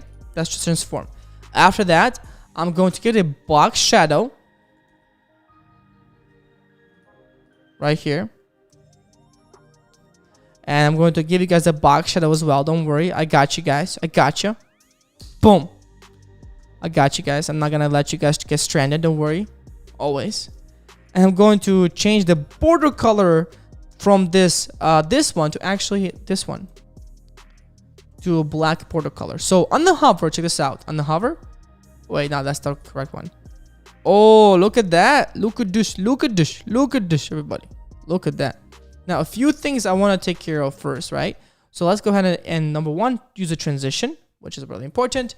And we can always do that. So I'm here, style, that's CSS.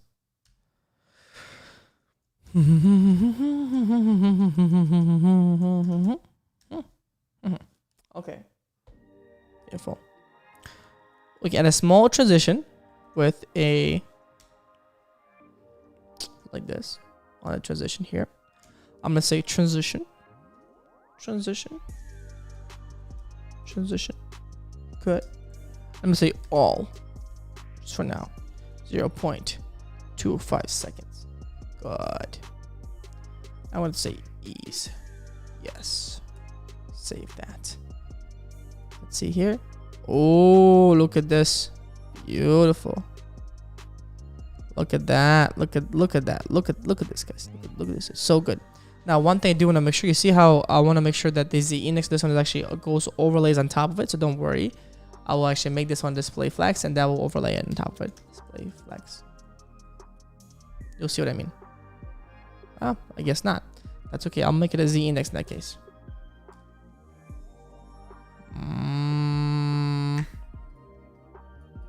Z index 1, but on the hover, I'm going to give it a z index of 10. Let me see if this will work. No, not yet. This is so weird. Why is it not going above it? That's so weird. Interesting. Display flex border, cursor pointer. That's cool. Let's put into cursor pointer now. Okay, well, I'll fix the neck is later with you guys. Don't worry. How do we decide where to put the transition? The transition, how we decide to put the transition? Well, that one is pretty much you decide where to put the transition based on the item. So, for example, we're trying to transition the to-do item, right, which is this box right here, right? So I'm going to put the transition on this portion right here. That's it, right? I think. Let me transition this one. So transition all. But I'm going to change the transition property maybe. Let me see here. Will this work? No, still not. Does not. That's so interesting. I'm not sure why that's the case. The hover effect is not working the way I want it to work. The border bottom is there. Okay. I'm not sure why. Maybe the index of -1. You see that? No, still no? Really? That's so weird. Okay, well, it's okay. We can figure it out as we continue on. It's okay. All right. from to-do items. That's right. Okay, so we got that portion. The next portion I want to figure actually with you guys is going to be the to-do items info portion. So let's work on that one. If I go to my index.html, we have this to-do items info portion. So if we actually look at what we need to work on, right, it's going to be what? Well, we have, how many divs do we need to create, guys? Anybody remember? How many divs do we need to create for this one? Okay, who could tell me? How many divs? Okay. How many divs, guys? Well, we have what? 3. That's right. We have 1, 2, and 3. That's it, right? So let's do that right now. All we gotta create is go back to our index.html, and inside here, I'm just gonna go ahead and do one. Create a div here. Div class. Class is equal to what? Items left. That's the how many items are left inside here. Okay, right? And then I'm gonna say 5 items. Again, this is temporary placeholder data. Okay. Then I'm gonna say what? Div class. Div class is equal to what? Items dash statuses. Okay, great. Not 10 statuses. And I'm going to create a few spans. So span of, let's just say there's an all status. After that, we're going to create the span, and span is used just to, so we can go ahead and just, you know, change the styling of certain, you know, div tag or certain just text, you know. Span, then we have active right here, and finally last one's going to be span of completed. Beautiful, done. Right, the last div we're going to create is right here, div class called items dash clear. Boom. And this one I'm going to say span, I can say clear completed. Donezo, my friends. Okay, clear span completed. All right, so we got that portion. Okay, let me go and see how this looks like on our application. Oh, that looks horrible. That's okay. That's where style comes in. That's where the style comes in, guys. It's always about the style. That's right. So one, let's go back to our style, the CSS. One, of course, we need to target our to-do, what? To-do items dash info. And for this one, what? Well, let's give it a height. So let's give it a height of 70 pixels. Let's give it a width of 100%. Okay, 70 pixels. After that, I'm going to say, hey, you know what? Let's give it a different color here. So color of the actual text should be a little bit different here.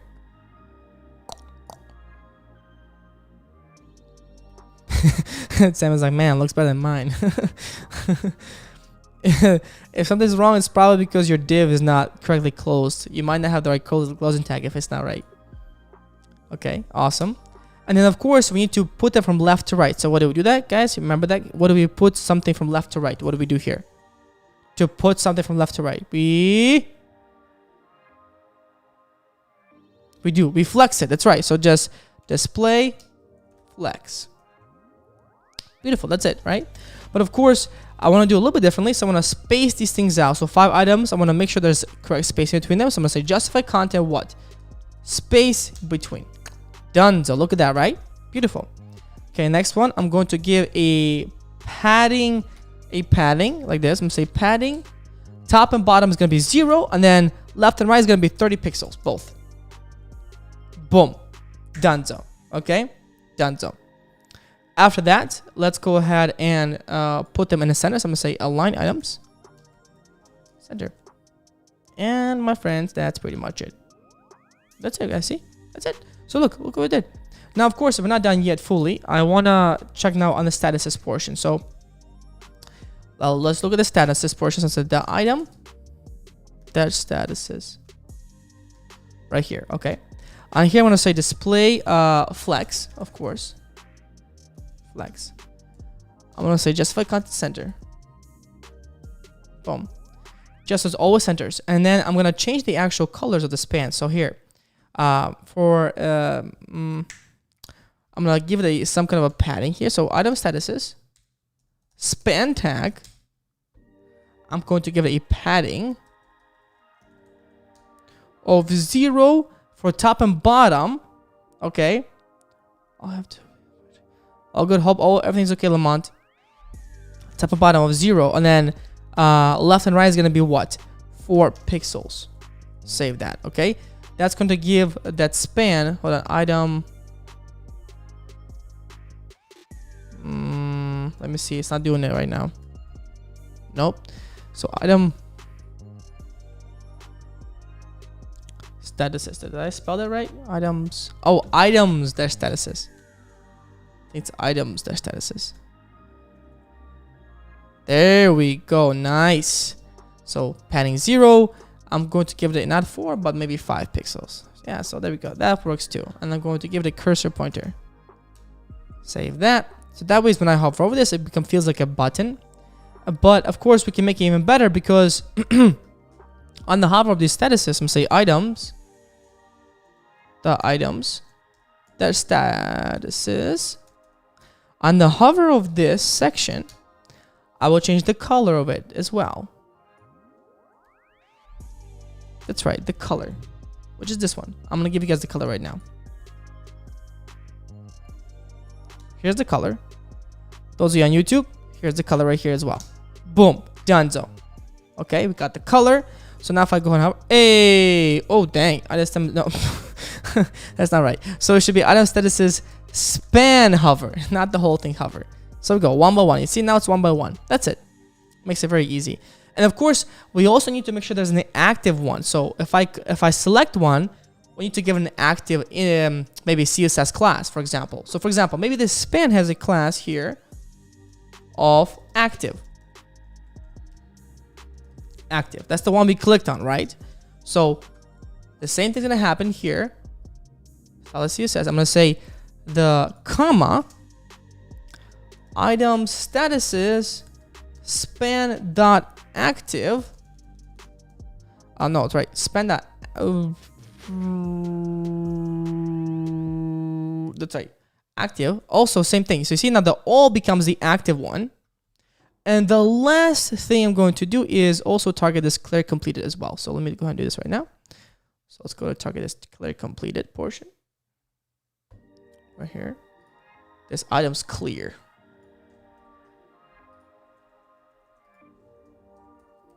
Items clear.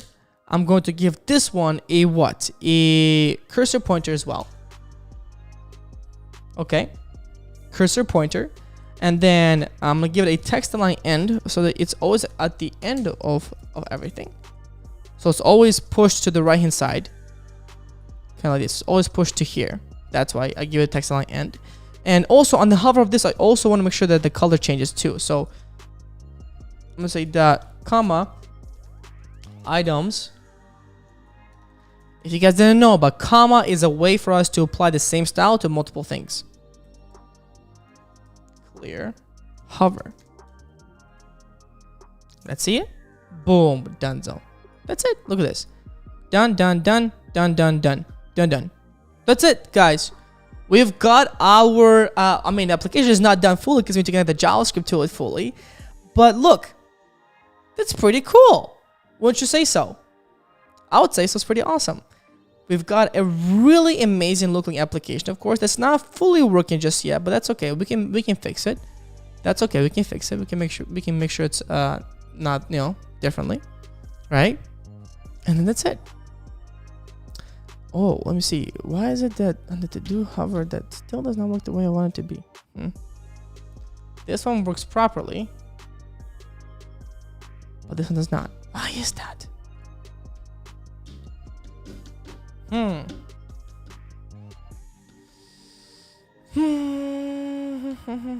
trying to understand why is it that my to-do item is not working the same way that it should be as before here. Oh, I think because maybe it's the background color. Let me see here. Let me see here. Oh, that's why. Because, oh, there we go. That's why. Because by default, this background color is transparent. So I need to set the background color on the to-do item to make sure that when I hover over this, you see, now it covers everything else. That makes sense so much more. This way we don't need this. This is horrible z-index portion right now, right here. That's right. Yeah, I'm really curious. But yeah, because again, that's what's going on, right? Is when I hover over this, it's gonna translate it 2 pixels up. But what happened is the background color was transparent initially, and so it kind of looked like this. You see, when I hover over this, you see the little white border from the top to-do item still appears. You guys see that? Yes or no? Right? So to remove that, all I do is just simply put a background color on the whole thing, and so now it looks like this. That's it, guys. All right, so that, my friends, is pretty much done. Now let's work on the actual JavaScript portion. Yeah, the purple background picture is cool, right? It's really cool. So look, here's what we got so far, guys. Oh, that looks sexy. Yeah, that looks amazing. I like it. Now let's work on the Firebase. That's right. Let's work on the Firebase. Are you ready? Yes. Okay, I am ready, my friends. Let's do it. Holy moly. Macaroni. I'm going to open up Firebase. So everybody right now, if you're on my screen, go to firebase.google.com. Donezo. What you want is you want to log in, create an account. If you do not have one, create an account right now. I will use my Clever Programmer account. Beautiful. And then I'm going to go to console. So sign in. If you do not have it, just sign in with it. And then you can see here that I have the to-do list one that's for me. Let's create a new one here. I'm going to create add project. Let's say to do live, right? Because we're doing it live right now. Click continue. Yeah, sure, you can enable analytics. That's fine. That's not a big deal. Okay. Select an account. Select default account. Create project. Oh yeah. Ooh. Oh yeah. Wait for it to finish.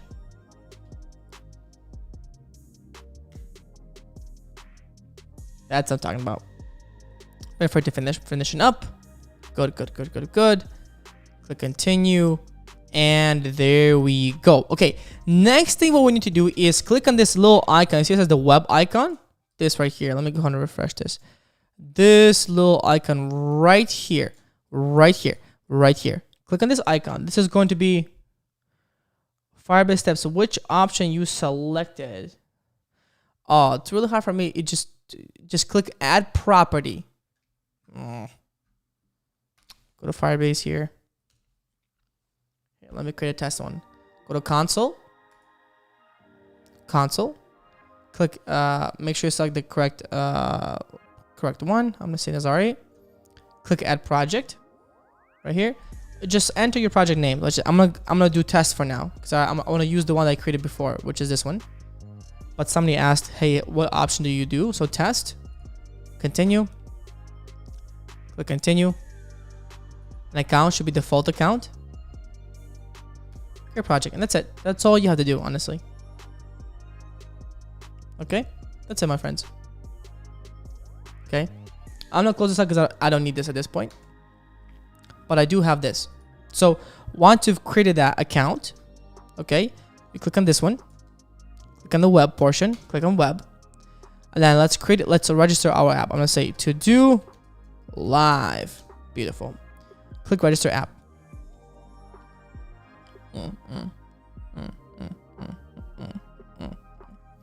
All right, so here's what we got. This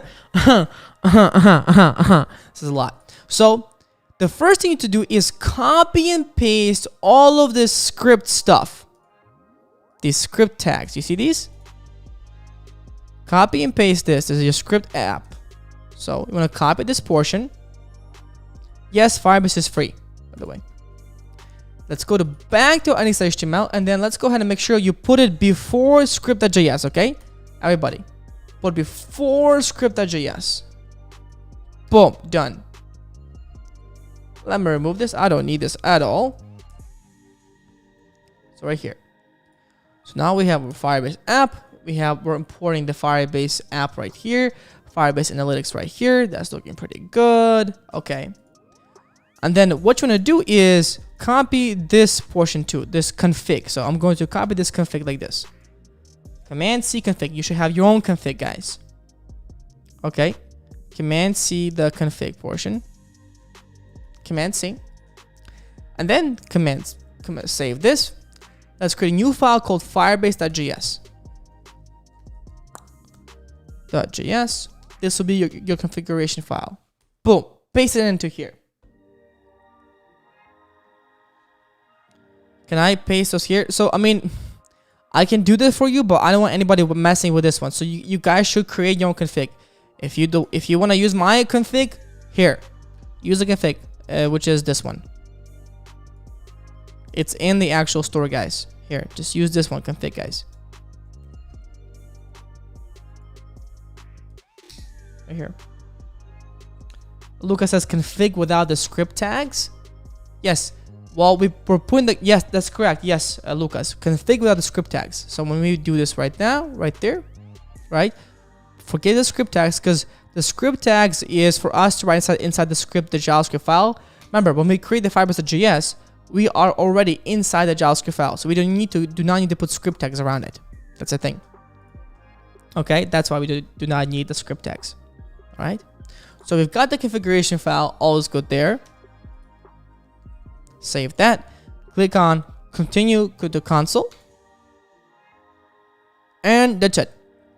Now, the next one we're going to work on is called the real-time Firestore database. Click on the Firestore database. Click on create database. Start in test mode. Click next. Enable.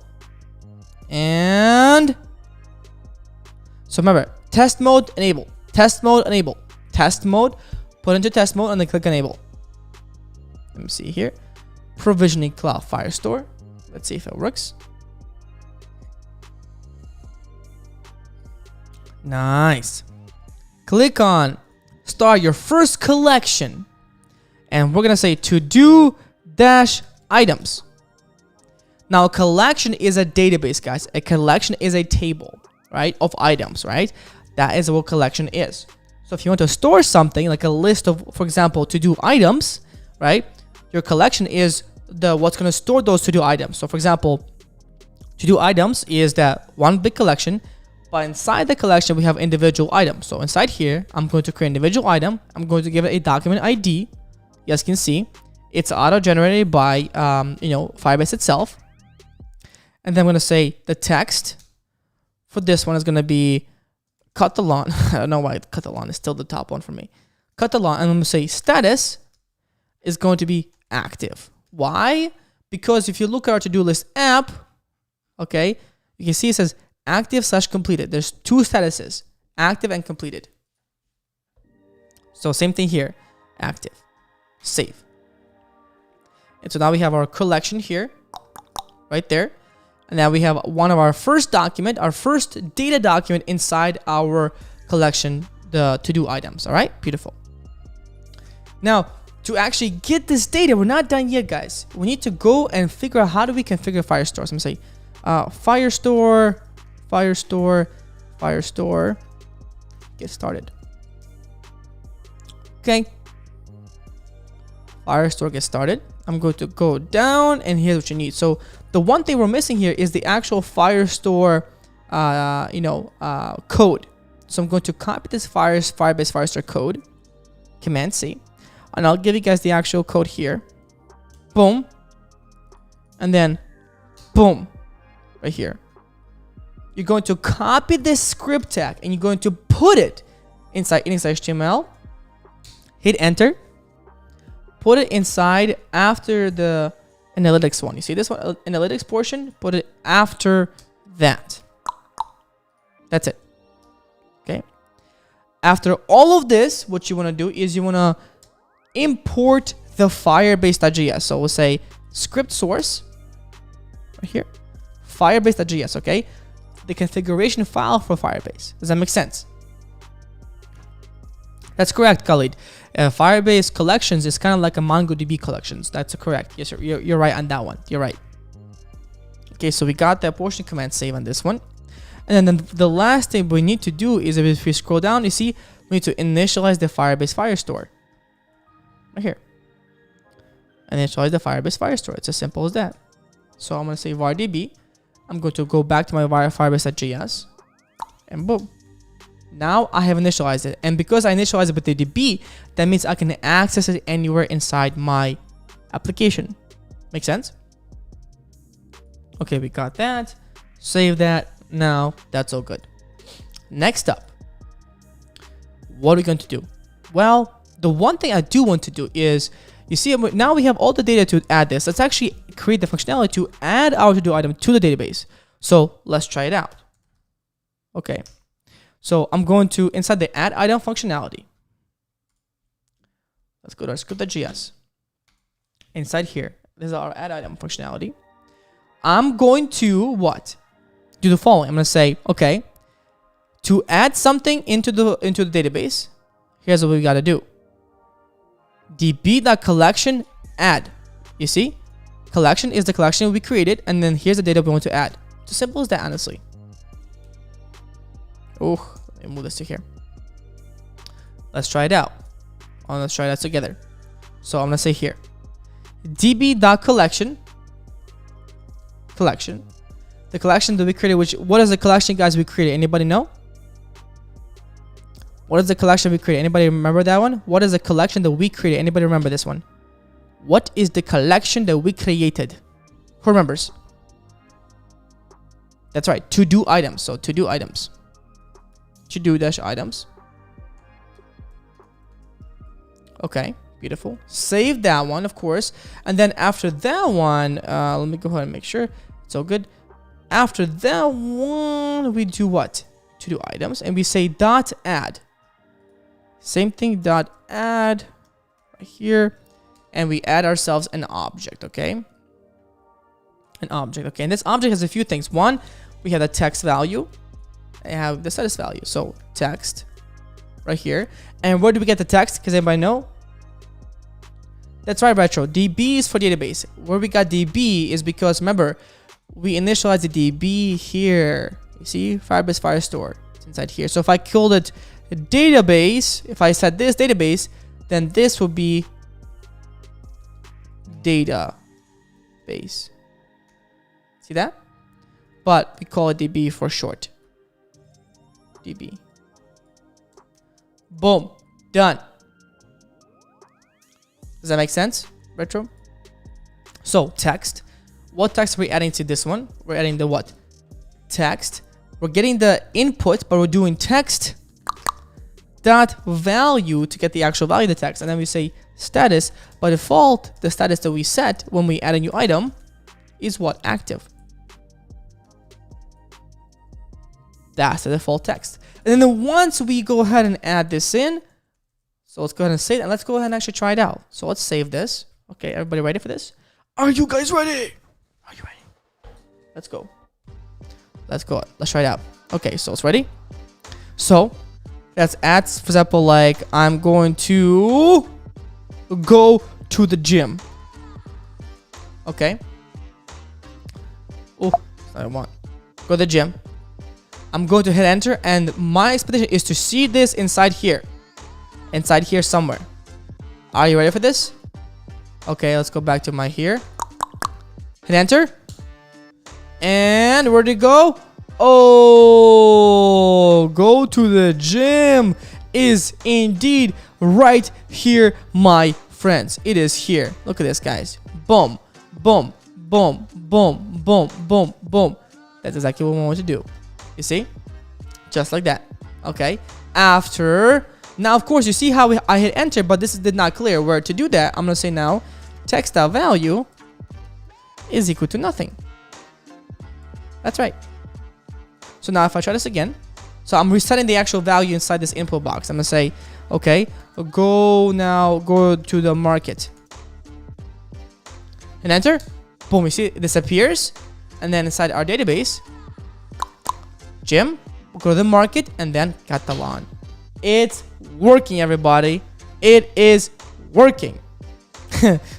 Somebody said, Kali said, I'm going to flex to the CSS gym. That's right. That's funny. So there you go, my friends. That's how we properly do it. Okay. Next up, of course, let's go ahead and now work on the next portion, which I'm going to focus on, is actually getting this data right here, cutting the lawn, whatever is in the database. So what I'm going to do is going to create a function called function called get items. Okay. It's called get items. All right. Let's go and get these items. This is going to be a little bit now more difficult, guys. Okay. This is a little bit more complicated, guys, now. Okay. Get items. Now, to get the items, what we're going to do is we're going to use DB. And again, if you go back to database thing, read data, you see that get then. But the way we get it is a little bit different. We're going to use a real-time database getter function. It's called db.collection. What collection are we working with? Anybody know? Somebody tell me. What collection are we working with? Zoom, people.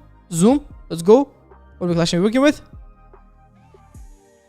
To what? To do what? Anybody? To do items. That's right.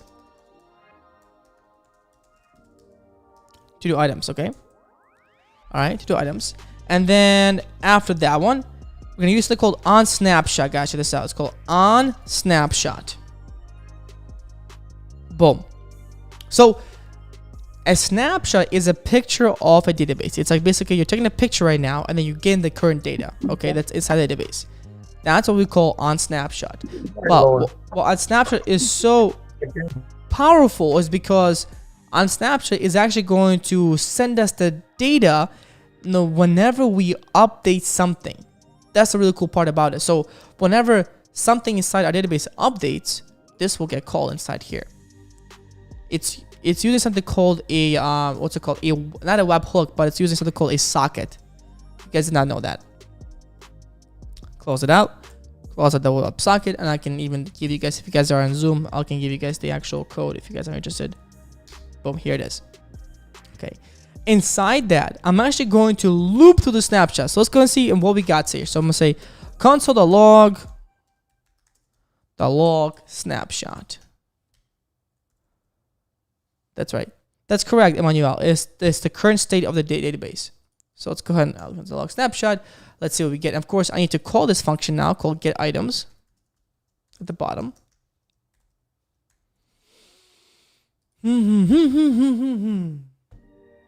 Okay.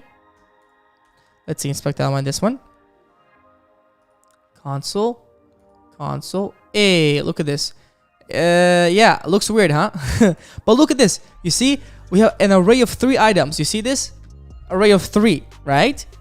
So you have docs right here. That's what we're doing here. So to actually get these docs, that's the items that we get from a database. Here's what we'll do. We'll say the following: snapshot.docs. For each, we're going to loop through every single document. For each. Oops, not like this. For each. Like this.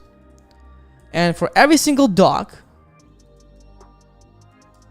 we'll do something with it. We'll say, okay, well, we're going to push these array of items into the database, or into an array, because we need to get the data. So we'll say let items is equal to an array, guys.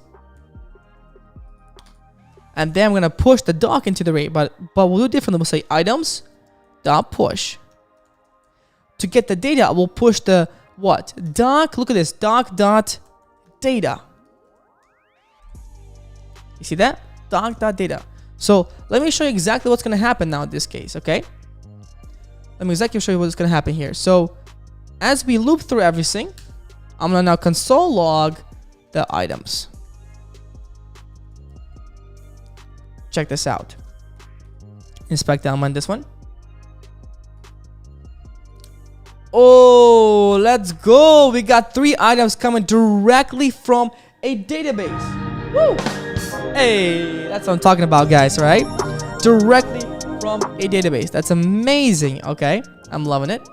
But the one thing we don't have is the ID. You see, what I want to do is I want to get the ID of these elements, of every single element, which is a unique ID, because when I want to click on this, I should be able to mark, for me to mark something completed, I need to get the unique ID of that little thing. So here's what I'll do. I'm going to do the following. I'm going to say it like this. I'm going to create an object. And then I'm going to say ID. And the way to get the ID is called doc.id, comma. And I will do this. Doc.data. So maybe a little bit more complicated than usually. But this is called what is it called? I forgot. It's called an operator. It's called transformative operator, separation operator. I forgot what it's called. If you guys, thank you, Osada. It's called a spread operator. I forgot. Came out of my mind. It's called a spread operator. Basically, it's like imagine this. It's like if you have a present, okay, and the present is the data. What's inside the present is the data. What you're doing is you're literally unwrapping the present. Right, and imagine the present has small gifts inside of that, inside the big gift. What you're doing when you're using a spread operator is like you're taking the small gifts outside that big gift and you're just handing it out to people, right? In my case, I'm taking out the data from the doc.data, I'm spreading it out to the actual object. That's right, it's called a spread operator, okay? Okay. And so now if I save this, if I right click and select on this one again, oh, we've got the ID, the active, the text. It's beautiful. It's exactly what we want, guys. It's exactly what we want. Okay. So now we've got the data. What do we do with that data? How do we showcase that data here inside here? That's the interesting part, huh? That's the hard part, actually. That's the part that's going to get a little bit confusing for most of you guys. So I'm going to create something called a generate items section. And here's how I'll do it. So I'm going to create a function called generate items. Generate function.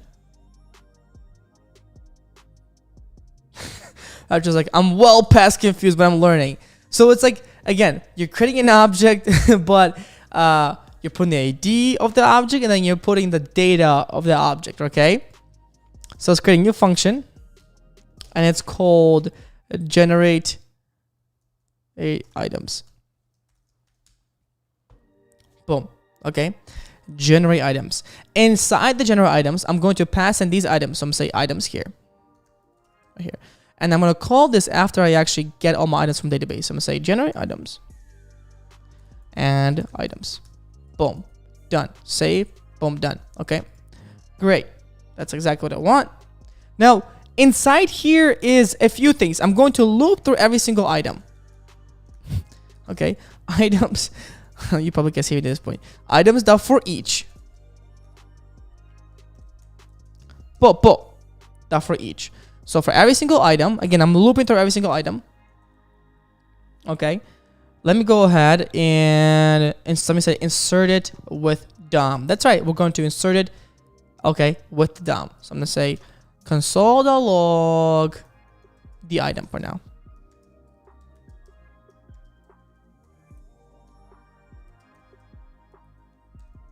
Save it. Console.log item. And we have here's individual items. 1, 2, 3. That's the one that we got from a database. It's coming directly from here. Okay, everybody see that?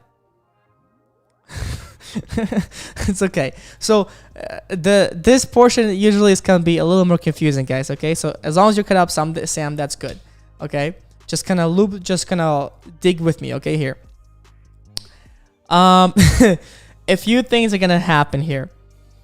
So remember, when we are looping through items, we need to add them to our to-do items, correct? Right? Well, check this one out.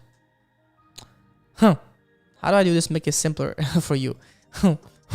Okay, so first things first I'm going to do is I'm going to create an items HTML section here. So I'm going to say let items HTML. Right? I'm literally going to create my HTML here. Right? The HTML I'm going to put inside the HTML document. Okay. Okay. After that, I'm going to say items HTML. I'm gonna say plus equal to. So I'm appending some HTML, and I'm going to use something called string literals right here, guys. I know you're like, what the hell? What are you doing, Naz? Well, check it out. Plus equal to is you're literally concatenating your HTML, right? I'm going to take my to-do item that's coming in from here, right here, right? I'm taking my to-do item, guys, like this. Take it, copy it, right? That's why we did it in the first inside the HTML.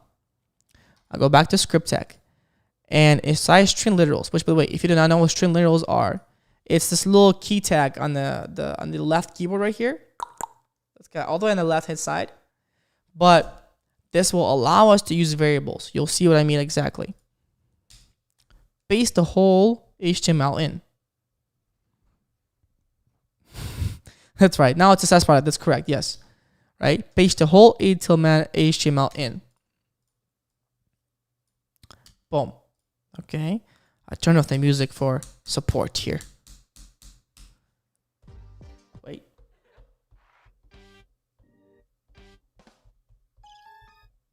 Okay, never mind. Okay. So inside this HTML, okay, awesome, sweet.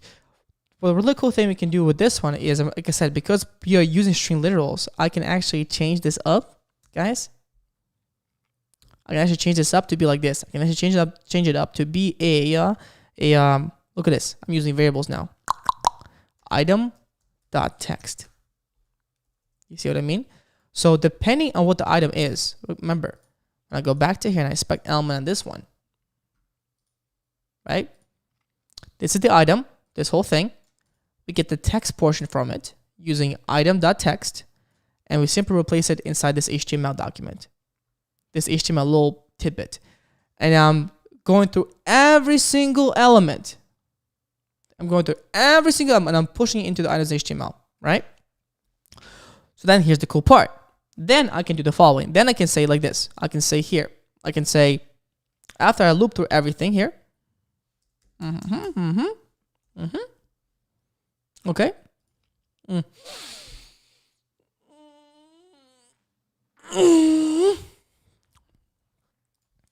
After I loop through everything here,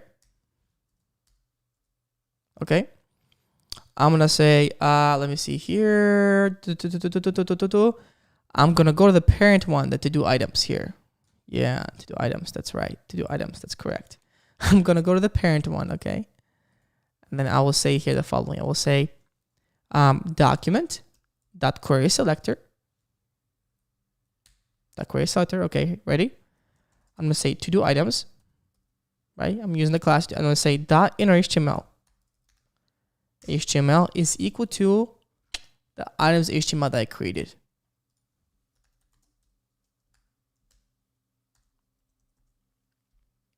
And that's it, guys. So look.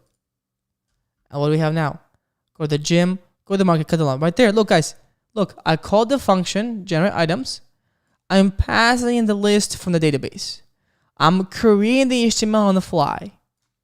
And all I'm doing is I'm setting it. I'm replacing the inner HTML of this big div, this big to-do items div, with the HTML that I created myself. It's called dynamically. You see, this is static.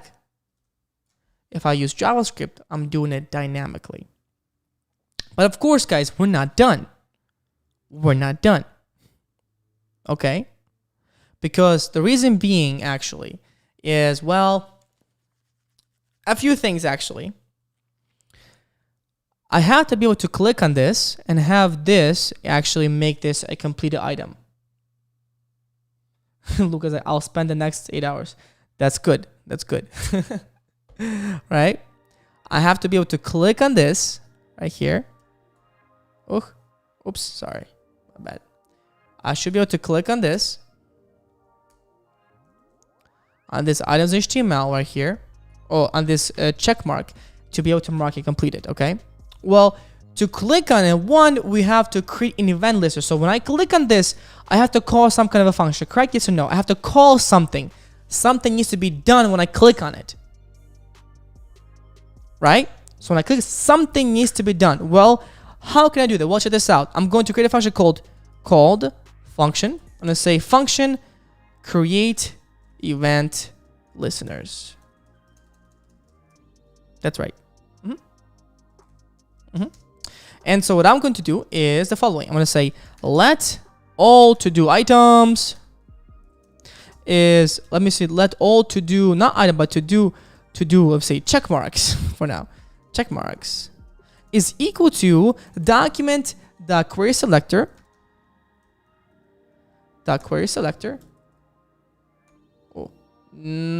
All, I'm going to grab all of them.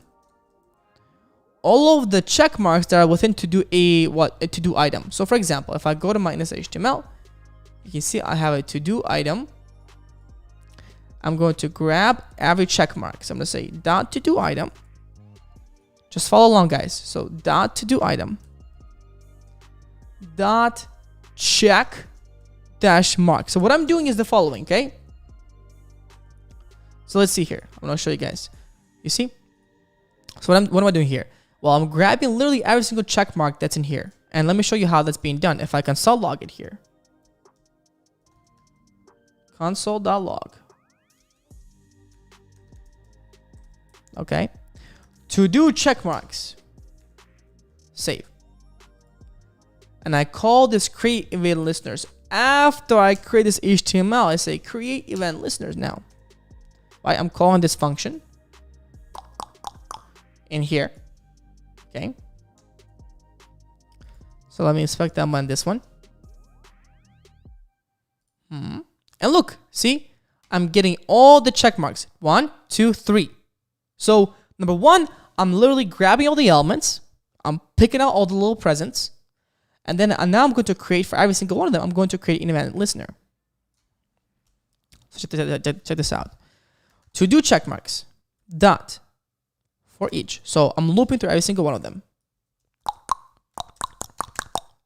Donezo. Okay. I'm going to say 1 check mark. Okay. And so I'm going to say check mark dot create event listeners. No, I think it's actually add event listener. It's add event listener. And it's going to be click. Okay. On the click of this event listener, what am I going to do? I'm going to what? Let me see here. Function. Boom, boom. I'm going to what? I'm going to call a function called mark complete. So I'm going to, so right, when I click on this, what shall we call, guys? You guys tell me. What should we call when I click on this button? What shall we call? Well, what should we do? You guys tell me. What do you guys think? What do you think? I'll wait for you guys. What you guys think? What shall we call? Sam. I know. JavaScript is a little bit more tricky, guys.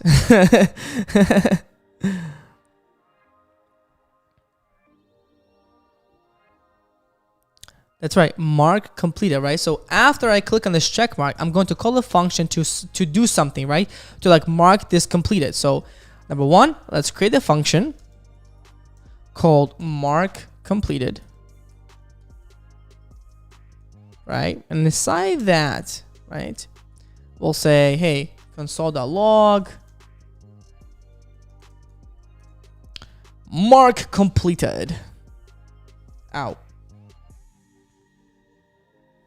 Right? That's right. Mark completed.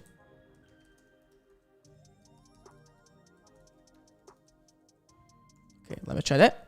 So I'm going to say here now, I'm going to say mark completed. I'm going to call a function. Okay, again, random function. But what am I doing? I'm creating event listeners. An event listener JavaScript is literally basically, it's like, I'm listening. It's like, hey, did you click on the button yet? Did you click on the button yet? Did you click on the button yet? Did you click on the button yet? No? Okay. Did you click on the button yet? So literally, it's just checking the whole time. And when you do click on it, it's going to do something. That's it. So let's try it. Okay, right click, inspect the element in this one. Console. Let's click on it. A. See, A. So it's actually calling the thing that I want. Now, with that being said, let's actually update our item. So look, to update our item now with the specific ID, okay, to mark it completed, what are we gonna do? Well, first we need to actually grab the item from database. Remember, we are updating an item that's already existing. So to update an item, let me show you. Add data, read data. I'm gonna show you how to Firestore update item.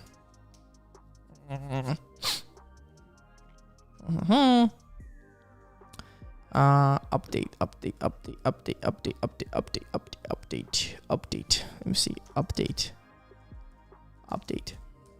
Right here at the bottom. Right here. So what do? The first we need to grab the specific. So we grab the collection. So let's do that right now. So we'll do db.collection, just so we have it here. What collection we're doing? To do items. Right? Then we see dot doc. But you see, we have to grab it by the ID. But like, what ID do we need to grab? Like, where's the ID coming from? This is a specific ID. The ID I'm looking for is actually this ID. See this ID right here? This ID. This is the unique ID that's going to allow me to reference it. It's the address basically to this ID. But we don't have it. Like, all we did was call this function. Where are we supposed to get it? Like, where? What do you guys think? Anybody? Any ideas? From the DB. Yeah, but okay, great. But how do we know what we clicked on? How do we know that? Because remember, well, this one has a unique ID. So does this one. So does this one, right? Every single item has a unique ID. We're actually going to go from the check mark, guys. So look at this. Let's console out the check mark. Look, when I go ahead and I actually mark completed, I can actually give it, but actually not yet, because look at this. Checkmark is an actual, it's 5 minute. I know, Sam, I know. Go to the restroom. I want to go to the restroom too, trust me. I want to go to the bathroom too. But you should not go right now.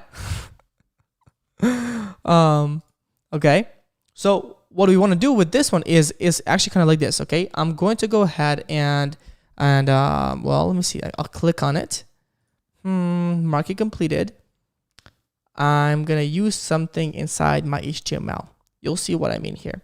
Don't worry about it. I'm going to do an attribute called data-id.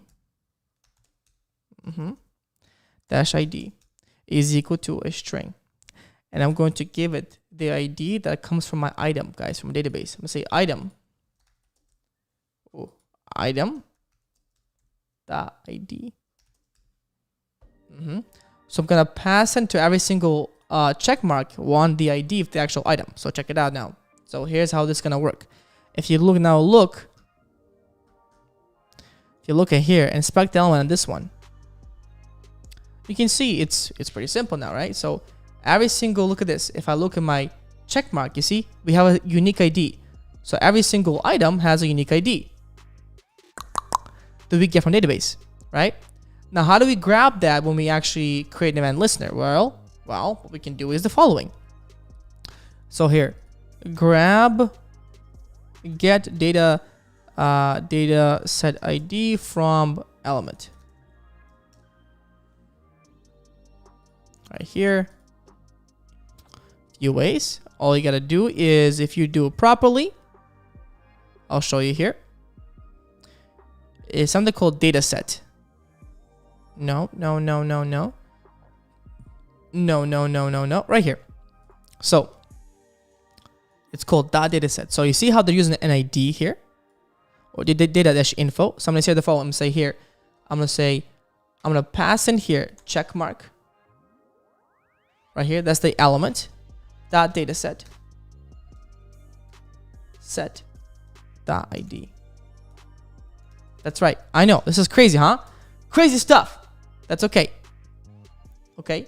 So this check mark, that's the actual element, right? That's the element coming from where? From here. That's the HTML element. Because this HTML element has an ID, which is, if you inspect them on this one, is this one. the way you can grab it is dataset.id. And so now I can pass this into here, guys. Look at this. I can say now, okay, cool. Mark completed. Let me say console.log ID. Okay, cool. Inspect element on this one. Console. Click on it. Oh.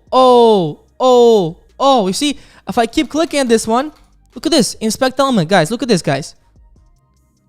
I'm clicking, it's LD06AW. Right? That's the one I clicked on. If I go to the console, LD60AW right there. You see what I mean? So we got the ID, and because we now have this ID, we can now update it. We got the address that we clicked on. That's the cool part about this, okay? So pay attention here. I'm going to grab this ID by the ID like this.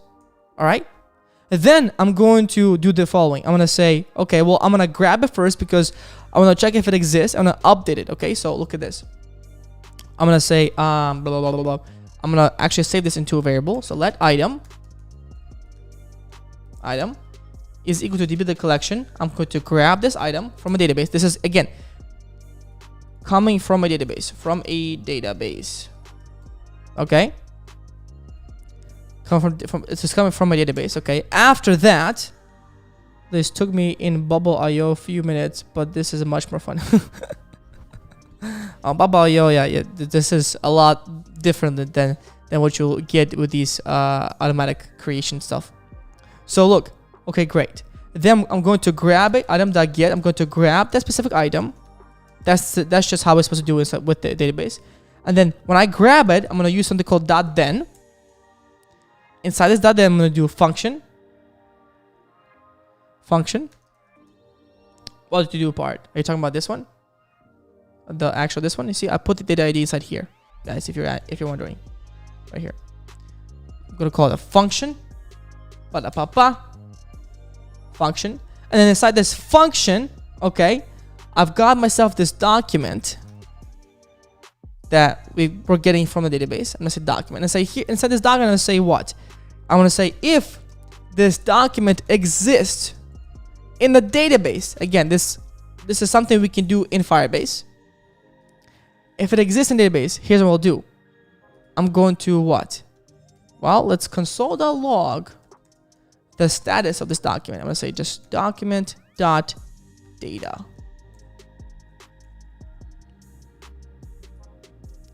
Here is, I'm gonna say here like this. Here is the doc.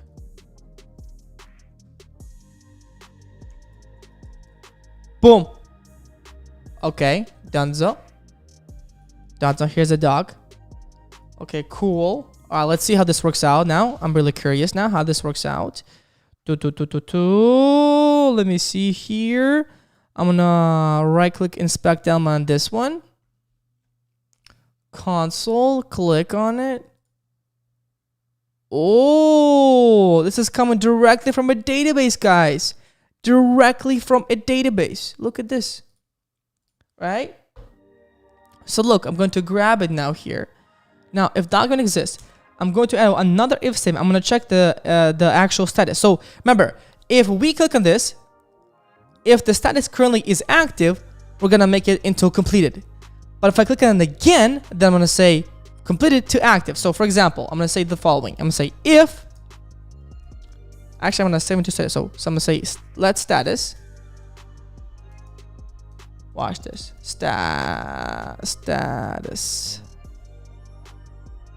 status is equal to doc.data right here dot status like this. Okay, beautiful.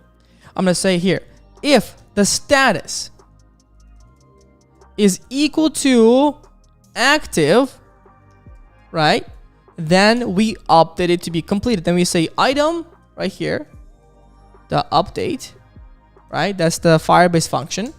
And we say what? The status now is which one? What is it now?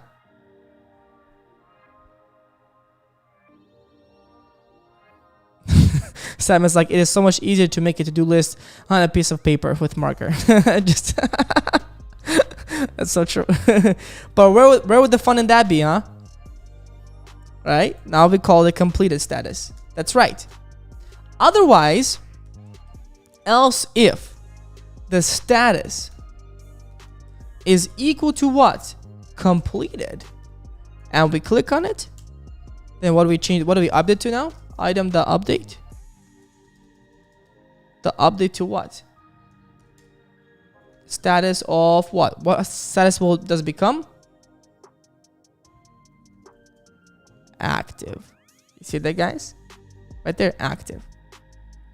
That's it. So now it becomes actually not like this, active. That's it. It becomes active, my friends. My posture rate just went through the roof. David says. It's okay. Trust me, guys. It's okay. So look. Now look, it's just what happened. We checked. We got the document from the database. We get the status. We check if the current status inside the database is active. We change to completed. And if the current status inside this is completed, then we change to active. So it's kind of like that, okay? So let's actually check to feel how this works out. So let me see. So we have the go to the gym, okay? Currently inside our database, go to the gym is an active status, okay? If I click on it, it should technically be completed, okay? Let's try it. So if I click on it, let me right click on this one. Let me make sure there's no error here. There's no error here, okay? Click on it. Okay, so we get the database stuff. Great, awesome, sweet. All right, let's go to our database. Hey, it says completed right there. Look, guys, we got it, my friends. We got it. Got it. That's right. Okay, that's correct, right? You see?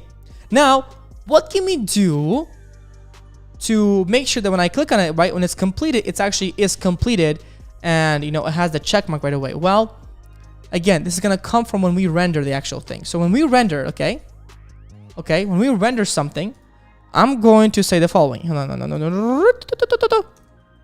This is some cool stuff, guys. Some cool stuff, but it's some advanced stuff, is what I call it. On this check mark, you see here. Here's what I'm gonna say. I'm gonna say it like this. If it's completed, I'm going to give it a class of check. So check this out. Okay, if when we get it from a database and the item is completed, I'm going to give it a special class, because that way I can actually change the style of it. So check this out. I'm going to say here, I'm going to use, again, these fancy curly brackets with the money sign. Again, the string literals allows us to actually put JavaScript inside our strings. Okay, this is so cool about it. I'm going to say this. If the item.status is equal to, okay, well, you're gonna hate me in this one, is equal to completed,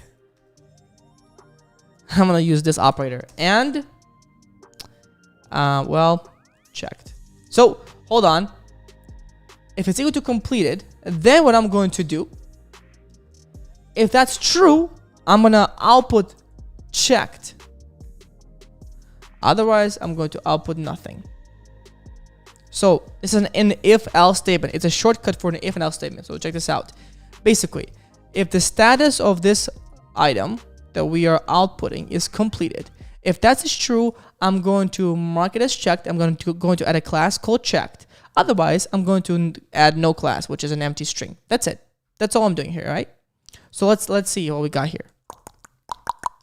Let me go ahead here and inspect them on this one. Let's see, is it checked or no? Is it checked? It is indeed checked, guys. Check this out. It's checked right here. This, my friends, is checked. And the other ones, are the other ones checked or no? No, they're not, because they're not completed yet, right? So now, check this out. Let's do the same thing for this to-do text, because again, we want to change the style of it based on if it's checked or not. Right? You agree with me on this one. Right? So let's do that right now. Okay, let me make sure. Let's try that right now with me. So try with me right now. Okay, I'm gonna copy this portion. Command C. Command V, boom, right there. Awesome. Command S, save it. Okay. Yes, don't worry, Lucas, I will share the final code. This code is a little bit different, so it's actually weird, guys, because if you take a look at the code that I give you guys on GitHub, it's actually a little bit different, right? Like, it's actually a little bit of a different code, if you guys will see it, right? Because actually, as I kept through it, I realized that I can make it a lot easier for you guys to understand. Trust me, before, if you look at my script, this is what we did to actually generate the items.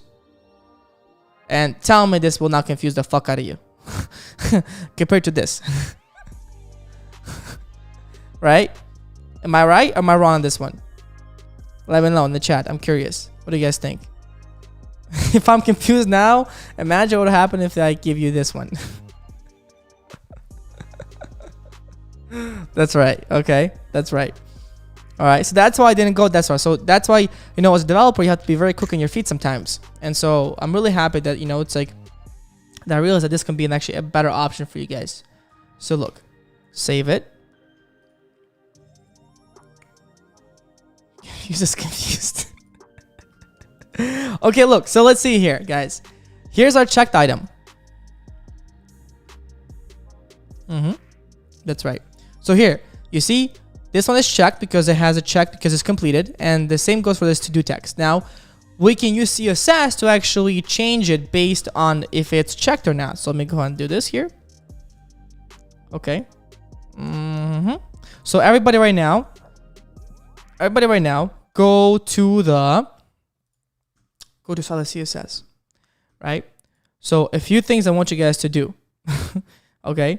Few things. I know, Sam. Go to the bathroom, Sam. Go. Just actually hold on, Sam. Don't go to the bathroom just yet. Don't go, Sam. Just not yet. Okay. So we're almost done. We're so close, Sam. Just hold it. All right. For the check marked one, right? I'm going to change the background color. The background actually. So for the check marked, so let me see. Check mark. Right. So you see how it is gradient on the hover. Well, look at this. If I do this now, dot check mark, dot checked, right? Save it. Oh, look at this. Look at this. You see what just happened, guys? I have this special thing that happens when I hover over it. But also, I am saying that if it's already checked, I'm saying dot check mark, dot checked. This right here, when I do this, it means it has the two classes there. I'm giving it a background. You see what I mean? For the to-do text, here's what I'll do. The to-do text, dot to-do text, dot checked. Okay. If that's also already checked, I'm gonna do this. I'm gonna say text decoration, line through it. I'm gonna put a line through it, and I'm going to give the color a different color now as well. Color of this. That's right. I'm going to give it a different color. You see now? That's right. And so guys, check this out now. This is pretty much done. Now, you see, this shows checked because it's in the database, it's completed. And so now, if I click on this, what should happen? Oh, duh. Okay, but we're not done yet. Almost there. This check mark should be actually not be there at all. If it should not be visible at all. So let's go to the check mark and the image. Let me see here. Check mark.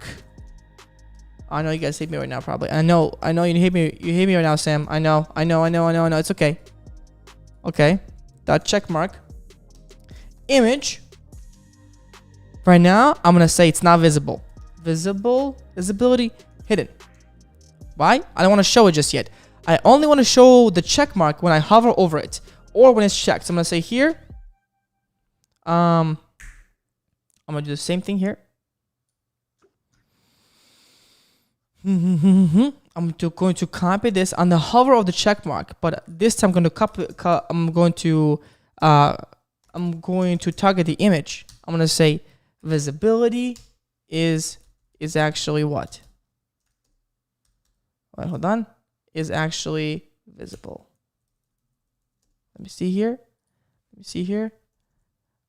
Okay. Hey, let's go. Look at this. Look.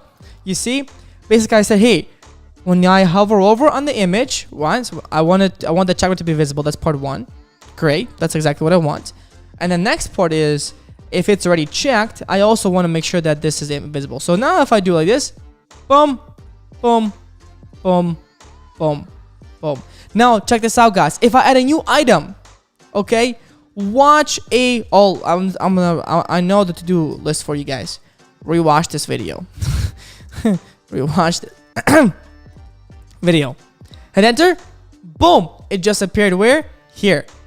How does this work out? Because look at this, guys. When I hit enter, as I hit enter, that's right.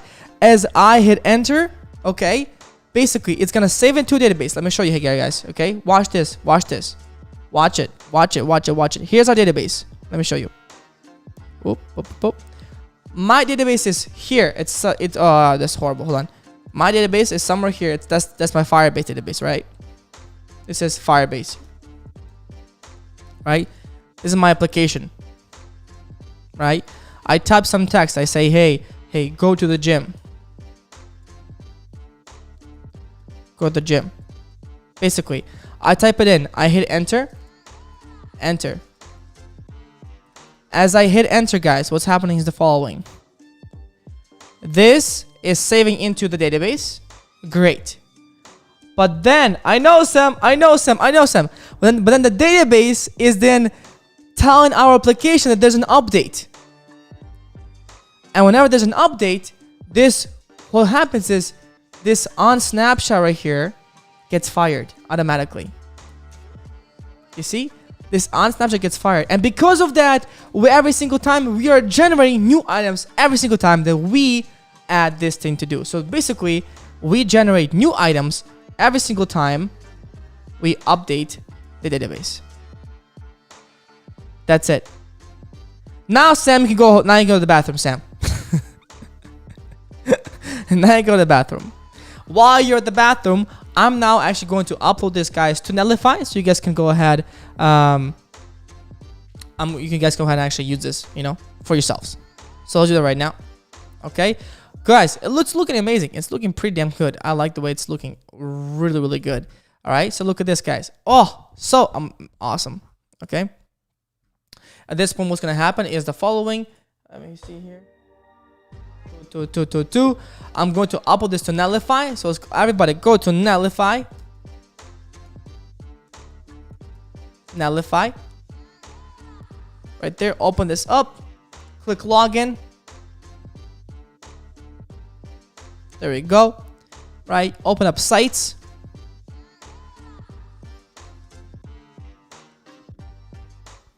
Up sites, and then after that, let's go ahead and open up our folder of projects right here, our folder of projects right here, and then I'm going to challenge to do right here. I'm gonna take this app, I'm going to drag it into my Netlify application. Okay, I'm going to copy this whole thing, Command C, boom, boom, boom, and my application is live for you guys to use. There we go. And so now you guys can actually use it. Here, everybody. Those of you who are on Zoom, you can use it, guys. You can add some items, and I will actually see what you're adding here. I will see it as you do it. Here, I'll put you guys for you guys. Just don't go crazy on it, please. Here. That's it. It's done. It is awesome stuff. Hey. Awesome stuff. There we go. You guys see? As you're doing it, I can see what you're doing here. Look at this. It's updating in real time, guys. It is updating inside real time. That's it. Why are you guys checkmarking everything? There you go. See? That's it. Hey, let's go. Code more. Yes. The more we code, the better. There you go. See? So there we go. It is done. You got it. Thank you, guys. Appreciate it. That's it. Now, my suggestion for you guys is going to be the following, okay, guys? Here's my suggestion. My suggestion is to use the following, okay? I want you guys to, number one, is make these buttons actually work. So you can make these buttons work together, okay? Make these buttons work. And then make this button work too. Declare completed. you guys can do that one. That's not a hard one. Okay. Oh dang, you guys putting a lot of stuff in there, huh? Make these buttons work and make this work as well. Got it, guys? That should be the goal. That should be the homework, guys. Other than that, that's pretty much it. That somebody said, we watched the video. That's right. That should be your goal for tonight. That's it, my friends. Actually, I'm gonna do one last thing. Okay, I'm gonna go to Stylesheet CSS. I'm gonna add a small margin to the to-do items. Let me see here. To-do dash items. Items. Wrapper. Yeah, I'm gonna do a margin bottom of 30 pixels. There we go. There we go. Because I want to have this beautiful. Let me see here. Is it working or no? I don't like it. I don't think it's working properly. That's okay. Let me see here. Let me see here. Oof, it's not working the way it should be. Kind of. Let me see. Inspect element on this one. I want to add some margin as Java to make that work. I want to add a small two items wrapper, but it's not really. Maybe should I do it a? Oh, it didn't save for some reason. Margin bottom. Oh, didn't save because this is not. This is the uploaded one. It's saved in this one though. This one is. Hey, there we go. See, there we go. This one is saved right there. Beautiful. That's it, my friends. This is your to-do list item, guys. This was a pretty amazing project, guys. We did a lot of stuff, guys. Yeah, I highly recommend for you. For those of you guys who are still here today, who are watching right now, guys, tomorrow 11 a.m. PST, we're doing we're talking about the how to become a front developer in 90 days. So we're talking about this and your roadmap towards becoming a front developer. So make sure, guys, you set your clocks for tomorrow 11 a.m. PST, guys. Come in tomorrow. Really, really, really important. Okay, you're gonna learn how to take whatever you learned here. Oh, Malisha finished it. Amazing, nice job, Malisha. You're going to take whatever you learned here and how do you actually apply it towards your front-end developer career, guys. That's the whole goal of this. Okay, so tomorrow 11 PC we're doing that. Those of you who are on Zoom, make sure you finish it. Those of you who aren't on Zoom, guys, make sure you finish this application. Give it your own little taste. You know, I actually recommend you, if you guys can complete this, that will be amazing. That's gonna say a lot. But that's pretty much it, guys. On YouTube, thank you guys so much for watching. I hope you guys have a great day, and I'll see you guys in the next video, guys. That's it. All right, bye bye, everybody. Peace out on YouTube. Those of you on Zoom, you can guys stick around for a second here. Bye bye.